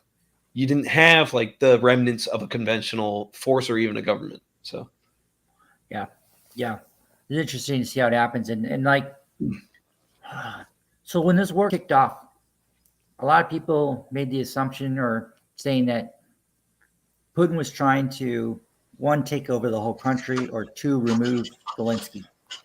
My contention with the theory that he's trying to remove Zelensky or go that route was that would have been very easy to do before the war started. To just right, his popularity's only gone up. Yeah, it would have been very easy to do that. And then second, once the war actually kicked off, you could have done a decapitation strike like we've done, where you would have just pummeled the crap out of Kiev with, ballistic missiles and cruise missiles, and hit them when you would have caught them all by surprise, and you would have probably decapitated, if not Zelensky, a whole lot of his upper echelon and other legislators and people would have been gone, like we did in Baghdad. We nuked, we nailed like 2,000 people in the first day, wiped out much the hierarchy right off the top, first hour. That would have happened if that was the objective. But I don't think that was ever the objective, because they didn't do it, and they had the capability. Like, you're gonna say, wait, we could have done this, but we just chose not to. Why? That doesn't make sense. They sent in VDV to get massacred. Well, I don't think they thought they would get massacred, to be honest with you. I think they had faulty intelligence like we did, and didn't think that would happen, for one. But again, if the goal was to get rid of Zelensky, you're going to tell me that they had chances to kill him before the war, they didn't do it. They had chances to decapitation strike at the outset of the war, and they said, nah, let's not do that either. They're turning down all these opportunities, easy opportunities to take him out, but they chose not to. That just defeats the whole premise of let's take him out. You're not really trying to take him out. You're still not trying to take him out. There's been a lot about the Russian operation that just doesn't make a whole lot of sense. I know. The easiest explanation would be vodka, but yeah, they just fed Putin some seriously bad stuff, and he just said, "Oh, let's go for it." And then they went, "Oh." Yeah, I mean, I think that goes back to the theory I was talking about. It's like, you're probably right. That's exactly what happened. These guys, they figured this was never going to happen. Putin's giving me a ton of money. I can tell him it's going where he wants it to go, but I can make a ton of money and keep my job and be in his good graces, because this is never going to go off. Yeah, and then it went off. Oh my God, this isn't really ready. But I mean, the line between the mafia and the Russian intel services has always been thin. Yeah, non-existent. Did you catch the other day, Biden over in Asia the other day said, like, the quiet part out loud, as he usually does? He said that we told Zelensky, he's like, I was telling Zelensky for like weeks or like a month, the Russians are invading, giving them times, locations they're going to go, dates, multiple times. And Zelensky wouldn't listen to me. He wouldn't do anything. And then even the day it happened, he still wasn't believing it was happening. And, because Zelensky's done a good job of trying to rally his country. I don't blame him for doing what he's trying to do. But he seriously jacked up the whole lead up, because he has this, what they have, like 800,000 reservists or something like that.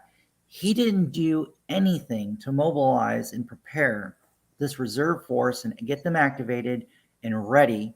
He didn't deploy his units to the field and get them ready to meet the enemy. And then suddenly they were on meeting the enemy. And the only thing that has saved the Ukrainian army from defeat in those first 4 years was how effing incompetent the Russians were. They were so grossly incompetent in their attack. Their equipment wasn't up to standard and up to par. Tires were dry rot because they probably had been moved in like two years. That's what saved Ukraine, was the Russian incompetence, because it sure wasn't Zelensky in any kind of preparation for this conflict.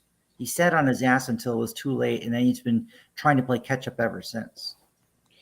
And this ties into an observation I made my first 2 years in the military, because once the brainwashing wears off, And you're like, man, we do some stupid shit. Yep. You know, you look around and I was like, there's no way that we're the greatest fighting force ever. There's no way we're the best. And then you go and you meet other militaries, both allies and enemies. You're like, and you're yep, like, we are the you might best. be, but that's not a good look. Like, that's not saying much. So, I mean, and that's why it goes to like Russia being a paper tiger and China being a paper tiger and things like that. It's like, it's not that they're not a threat. It's just like military operations in general have a degree of incompetence baked into them. And unless you're the US spending as much as we do, refining all that stuff, like we're the bar and we're a low bar, and yet nobody seems to be able to jump over it. And I it's feel bad for baffling. like Britain, you know. Oh. It's just terrible. Like when we were at NATO, that was the one. As long as the U.S. European Command, we're looking at our plans and things like that, operations, figuring this out. The problem was, and this was back in like 2000, 10, 11, 12, 13. We're looking at this, and I'm like, Jesus, this is really bad. Like they couldn't. Germany couldn't deploy a battalion to the border, in like under 72 hours. It just wasn't a possibility. You couldn't do it. And to get a brigade, there were Schnellkraft division, to get a brigade from that division deployed to like Poland to meet a threat, we were talking like, it was like over closer to 2 weeks to get these guys rolling. And I'm like, 2 weeks. If the Russians have the capability, we're told they do, they'll be halfway through Poland by that time. Y'all need to how are you going to move forces over and get over here to do this? And now we're learning as this war is going here, the Germans want to transfer some heavy equipment over to the Ukrainians. And go figure, they're going to give them, Leopard 1s, 1970s tanks to help them out, 1970s APCs that have been sitting in an overgrown yard. That's their contribution. But Deutsche Bahn doesn't have enough rail cars to move the heavy equipment to Poland, to the border, to support any of this yet. Like they can only move a handful at a time. They haven't even planned that far in advance to even move their own army. I mean, it's really, really bad. And in Germany, speaking of Germany, this war with Russia would largely have been over maybe after a week or two if Germany wasn't financing it. And we got to at some point start calling a spade a spade. Germany is Putin's piggy bank right now. The Russians are spending upwards of around $900 million a day. Well, guess what? Germany's financing the war to the tune of $750 million a day. And then Italy and the UK are making up the other $250 million. Russia's making $100 a day off this, still coming out $100 million a day profit on this war just from the energy he's selling to three NATO members. Because are they really NATO members? Are they really allies of us when they're spending like $5 for every $1 American dollar in aid goes to Ukraine? They're spending $5 to support the Russians. Are they really our allies right now? No, because they're self-interested right now, and they're just trying to keep the lights on and not attacked. But again, that's the whole point. They're not NATO. They are not a NATO member, or at least they shouldn't be. They're not actually holding up their end of the bargain here. And the other thing, that goes back to what you were saying about like weaponizing the global trade against Russia. Can we really think of a way that hasn't backfired? Like it's backfired in so many different directions on different, aspects, both present and future. Yeah. That it's like, man, that was like the best thing you could have done for Russia. And I'm not even saying like it didn't hurt Russia, but I'm just saying that's the best thing you could have done to Russia in this. We're talking about like, man, we can't believe, or the only thing that saved the Ukrainians was that Russia was that incompetent. And like Russia's always like, man, the only thing keeping us in here is that the US was that incompetent for that instant. Yeah. If Europe wasn't completely dependent on Russian energy, the Russian energy sector would be facing some serious problems because, they could do business with China, but the infrastructure to move the materials, the oil and the natural gas from Russia to China doesn't exist. Right. And it's not going to for 10 years or more. They didn't have to be I mean, No. Germany used to have, France used to have like the largest nuclear energy grid in all of Europe, and they got rid of it because of. So when I was in, I was over in Germany when Fukushima happened. Up until Fukushima, Germany was a net exporter of energy, and Germany was 100% independent on its electrical generation. They had nuclear power plants. I think it was 3 or 4 of them in Baden-Württemberg, where I lived alone, and they made a lot of money selling electricity, and they were able to meet their entire demand. And they were phasing out the coal plants because the nuke plants were able to do that. But Fukushima happened, and they turned all these things off. And when that happened, they started ramping up coal, and they started converting everything over to LNG, and they became dependent on it. And then the German Chancellor, former Chancellor Gerhard Schroeder, is the head of the Russian German Gazprom, who was doing the Nord Stream pipe, get that pipeline going. And then obviously Merkel was all in bed with that. The current German Chancellor, Schroeder, whatever his name is, that dude, his province that he represents is the point where Nord Stream comes up out of the water onto his province into German soil. They're all in bed with this thing. Yep. And frankly, if I was the Ukrainians, I would be sending one of my special forces teams. I'd be blowing up those damn oil and gas pipelines feeding into Germany. That's what I'd be doing, because I wouldn't care if I shut the entire lights out of Germany or France or Britain, because as soon as that thing cut off, babies. But as soon as it's cut off, the financial support funding the war is cut off. And then that will cause the Russians to dry up. They'll have to do something. They won't have the money to keep it going.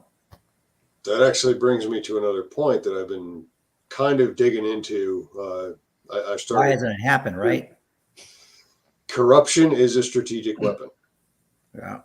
And that's nothing new either. You go into the secret teachings of the Tai Kung back in like 750 BC, and he was talking about you corrupt the target society from within. Wait, they had corrupt Chinese officials back then? Surprise, surprise. Probably. This is my shocked face. I'll be back in just a second here. But yeah, I mean, corruption's always been a weapon. That's and with globalization, it's become one to an even greater degree, because everybody's interconnected. You can't necessarily trace things as easily. And that's a good chunk of this stack of reading material is on corruption, dark money networks, and just the way that particularly the Chinese have suborned multiple entire governments just through economic and friendship means. Right. I mean, but in the end, it becomes a racket. Like what they do when, like, they don't actually pay for the Belt and Road. For all this, like, they're colonizing these places. Yes, they are. But they'll go into like some African country and be like, hey, we'll build this, a diamond mine or something, just for the sake of this analogy. They're like, hey, we'll lend you all this money if you build a diamond mine, and we'll pay you for it. Or a railroad. And also we're going to get all your diamonds, but we're going to pay you for the diamonds. So cool. We just built an entire fucking infrastructure sector around diamonds. Let's pretend it's like one of those African countries that doesn't already have diamond mines. So they build this diamond mine, right? And China's like, yeah, now give us all your diamonds. And they're like, all right, but we're going to pay you, right? It's like, yeah, here's an IOU for all the money that we're going to pay you for the diamonds. Money never comes. And so they're like, all right, well, we're going to stop giving you diamonds. And that's where the muscle comes. Oh, but China has never paid for any of this stuff. But you owe us for the infrastructure that we built for you. So we're taking it in diamonds or cobalt or any of the others. This book right here. Yeah. traces it all the way across the country. Not only the economic and corruption side, but also the stirring up of trouble to drive other companies, particularly Western companies, out of the area. Yeah. And then they don't really care about their people that much, so they move their people in. There have been millions of Chinese who moved into Africa over the last 10 years. Colonization. Yep. Yeah. However, as Law Dog has pointed out, it is Africa. And sooner or later, you push too hard, the machetes come out. Yep. True. I will say that. But on the contrary side, the Chinese don't particularly care about human rights.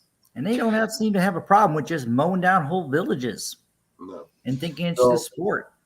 I don't remember which country it was in. It was one of the Eastern African countries. Actually, just cracked down on a Chinese PMC that was working protection for one of their resource operations because they were bringing in military arms, and the local government said, "No, you're not." Wasn't that Tanzania? It might have been. Yeah. I'd have to go digging it. It was a couple months ago. I'm just gonna assume I'm wrong. So no, you're swamped and stuff like that, and I wouldn't expect you to do this. But if anyone has looked at, like what we did with our Monroe Doctrine series, we're 5 books in. There's going to be 8 to close it out. But that whole series, man, was really looking at the Chinese Belt and Road Initiative and how they had used that to assert themselves into the Caribbean and Central America and South America, to position themselves to be there to make their move against the West, against the United States. But, that's just the front. The book is real heavy on artificial intelligence and looking at the AI. And, in our series, we have this, Jade Dragon, which is their AI, their sentient AI, basically, that is slowly learning and coming awareness and developing what it's doing. There's something called predictive behavioral analysis. When I did my graduate studies at Oxford, so one of the guys that I was able to meet up with, his name's Dr. David Upton. He's one of the world's leading experts in AI and machine learning. And we were talking about this particular thing because he was working on a project for the Met Police that dealt with that. Whereas my project was on the identity intelligence side of things, was more about identifying individuals, the TTL, the tag, track, and locate aspect of things. So it's kind of a crossover between what he was doing and what we were doing.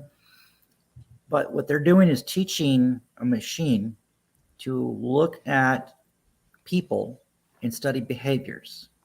And if the machine can look at the behavior and start to study it and develop a pattern, it can start to make fairly accurate predictions of what the person's going to do or not do. So if you're a Chinese ship captain in the South China Sea, how much of a tactical advantage would that give you if you had some kind of technical profile like that of the naval commander of the ship that's wandering into your area? You could, in theory, push the envelope a hell of a lot farther than you normally would, because you have an awful lot of information on what they're likely to do or not do based on historical data and everything else and patterns that you've done. That's a tool that will be available in the future to help us win future battles. But the question is, who's going to win that AI war first? Is it going to be China or is it going to be us? And one can easily argue that it's likely the Chinese, because Google and BuyDown, a few of the places are doing that, but they're able to do that unfettered without morality, laws, regulations, and ethics. And the other thing is the impetus. Is the way that they gather intelligence is markedly different than the way that we do it. Yeah. And I'm not giving anything classified away. No, it's all open source stuff. It's like when we decide we want to know something, we move heaven and earth and position everything in order to target that piece of intel, go and gather it and extract it without, with plausible deniability. China just hoovers everything up like a fucking vacuum and then sorts it out later. And so they might be And a they've been couple doing years it. behind, but eventually they're getting everything they want and more. And that's And they've been doing that since before computers were really yeah. as big of a thing. The grains of sand approach, Yeah. where I haven't heard every about the thing on Mexico though. What went on with that whole issue? I hadn't heard about it either.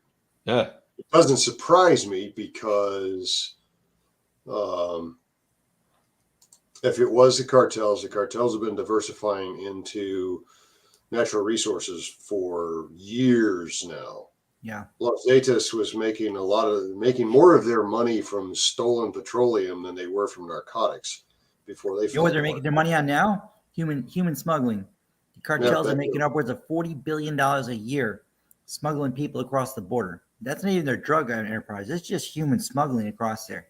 And the kicker part is they have a big slave trade operation going on in the United States than we probably did in the 1800s with the African slave trade coming over, because the price is like $9,000 to come across the border. You don't have $9,000? No problem.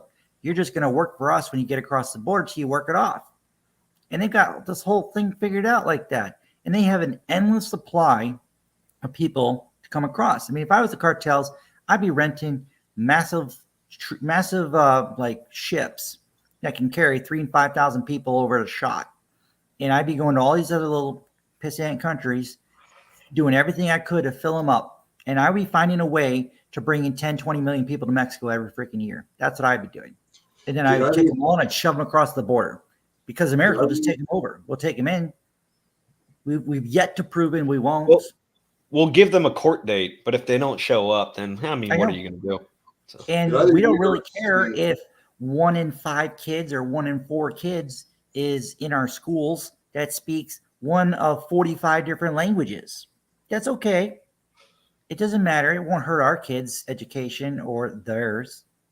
And see, that's where I have a problem with the rest of the world and their criticisms of like, oh, Americans go everywhere and expect everybody to speak English. I mean, like, well, yeah, because in America we let everybody come in and just speak their native language. There's no assimilation anymore. Yeah. So, did either of you ever see Sean Ryan's interview with Ed Calderon a couple years ago? No. Like if I did, I don't recall it. So. Oh wait, is he back doing that stuff right now? Like down in the cartel lands right now? Yeah, he's doing some of it. I'm the first one I saw. I haven't seen a lot of his. He's got some real news, like in the last few days or weeks. I know. Yeah, but the one I saw, he brought up that the slave labor issue, particularly down in the southwestern states. It's terrible.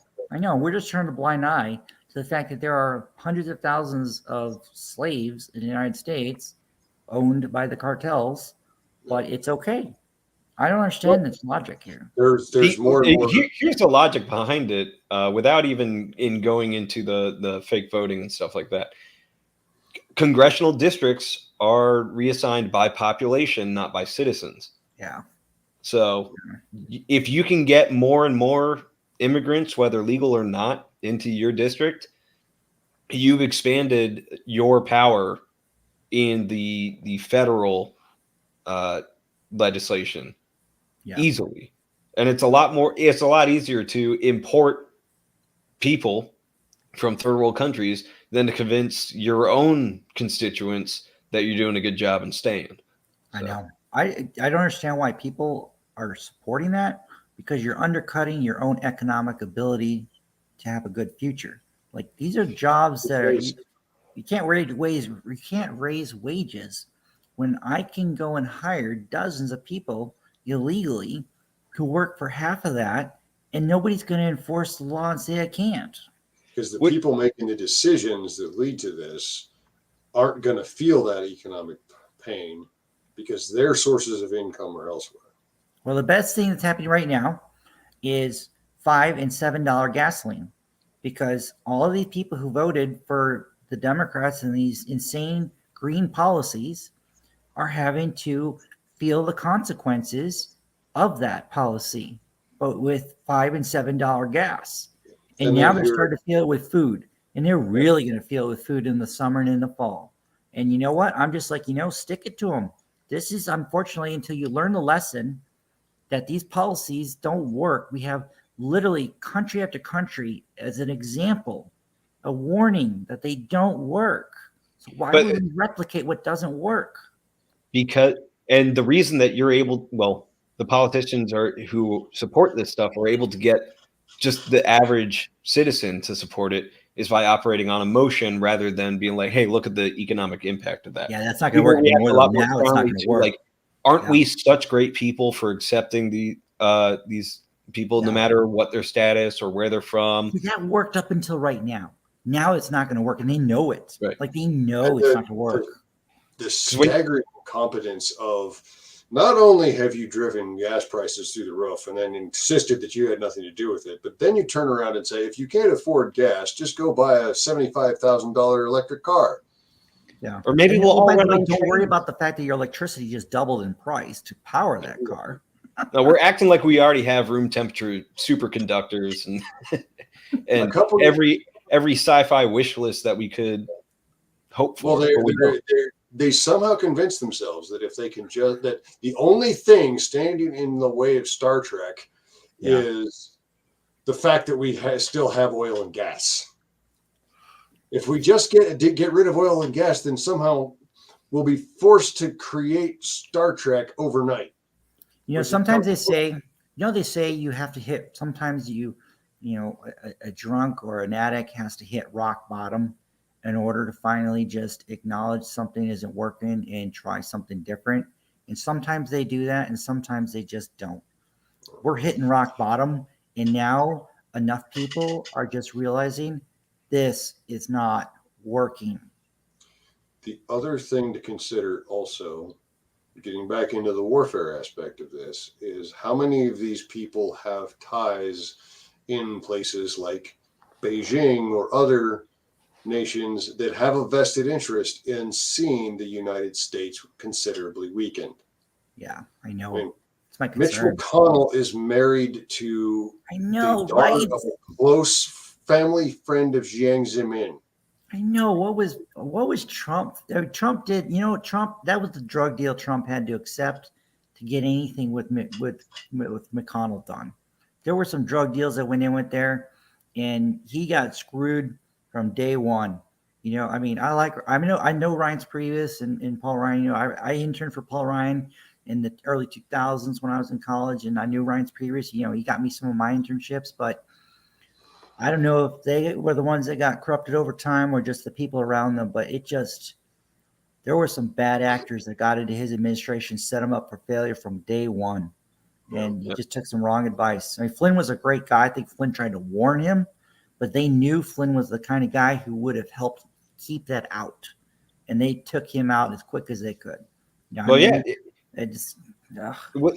That's why when he was saying it was like, "Oh, I'm going to drain the swamp," but when he was set to replace the people that he had just fired, he was getting that he didn't know who to hire, so he got advice from the people who were entrenched in the swamp.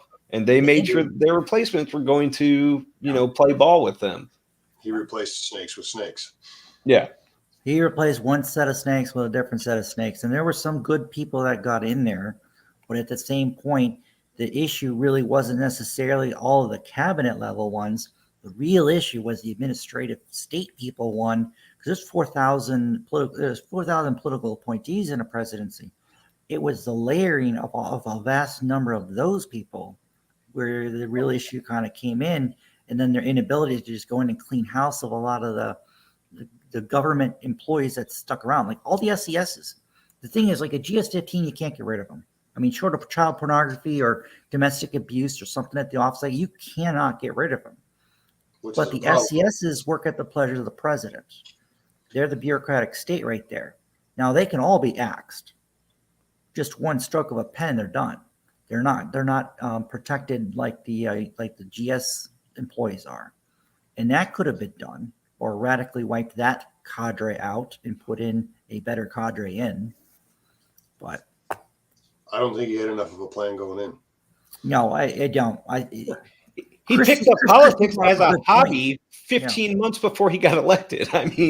If there's a miracle in politics, that's it. But Well, Well, Chris Christie he brought had up a good to- point about that because Chris Christie mentioned that, when Trump, months before the election, every campaign sets up a transition committee, and they start identifying how these things are going to work if you do win. So you go into it with a game plan. You have a lot of people already pre-identified for things and vetted. And you just hit the ground running. And that was Chris Christie's job. And then Kushner has such a huge problem with Chris Christie because Christie put Kushner's dad in jail. That relationship never really was able to form, and Christie was on the outs and got fired. And they didn't really get a good team in place to handle all that when he left. And so they won, and they didn't have anything going in, and they were already on the wrong foot. And then they got completely sabotaged by the Obama administration, greenlighting the FBI and the CIA to go after them and ambush them and set them up and try to get him impeached or a coup or something along those lines. But from word go, I mean, ridiculous what happened. And then you had the DOD actively lying about troop levels, which, how is that not a court-martial offense? Well, yeah, Mattis. All right, look, I like General Mattis and whatnot. Mattis had two objectives. One, defeat ISIS, crush them, and he did good with that one. And his second objective, he absolutely failed miserably. And then he got mad and took his marbles and went home like an angry kid. His objective was to defeat the enemy and get out. to a Chinese and sit there. And he wanted to do that because he probably had a cushy defense job lined up like every other general, and they want to keep the whole cycle going. He had a cushy board seat on a Chinese think tank. But that's what happened, and I'm glad that Trump got rid of him when he failed to do that, and more of that needed to happen. Yep. Is what it is, man. But all right, so love to chat more, and maybe we can chat some more on another time or explore more of the AI stuff, drone warfare, autonomous warfare, where that's going, because that is the next step, especially when it comes to things like surrogates and synthetic, humanoid combat units, things going that way. We are not far away from that stuff. Believe it or not, there are some things being tested like that crap. Have you ever read that comic book, The Surrogate? Dude, yeah. No, I haven't read the comic, but I remember watching that movie. But I've also seen some white papers and some projects that are actually in that stuff, so it's not far off. But it's pretty neat. We write some of that kind of stuff into our series and things we do. So we do an immense amount of research for it. But it is 11:15 at night. I'm not kidding. I probably have about 2 or 3 more hours worth of writing I got to do tonight. Dude, I'm mentoring some people in this business, and I just got really, really hosed recently. So I'm on a little bit of a back foot right now, trying to restabilize the situation. Put it that way. Understandable. Hey, it was great meeting you, and it was great talking. You too. I'll try to next time, man. I'll try to do a better job getting this out a little more with my guys. We got a book that's going up to Amazon on Friday, so part of the crunch is getting that thing done. But I can send it out in like a newsletter heads up next time, and try to gin up some more people and get them involved and on here. So I could definitely make sure we have more people on. That's for sure. So. Oh yeah, That's the grind, man. There's no good deed goes unpunished. So take care of that solution. So, all right, I'll talk to you later. Yep. You have a good night, James. You too, man. All right. I'm so glad we got into the deep politics after the 2-hour mark. Because if I've learned anything from watching Ricada, after 2 hours, the YouTube algorithm just stops caring. Yeah. Well, I mean, none of this is monetized anyway, which is why I put links to Amazon pages in the description on the YouTube page. So, right. I doubt it's going to be feasible to ever monetize this on YouTube. I would have to move over to Odyssey or Rumble if we were going. No. The thing is, you would have to do like weekly or daily content on your channel, like. Monthly. This is for your fans. This is for your book readers. This is to get good conversations with other creators. So, which means that you can do whatever you want with it. Oh, yeah. Well, we're probably not done with the deep politics, folks, because going to be getting into it with the new series later this year.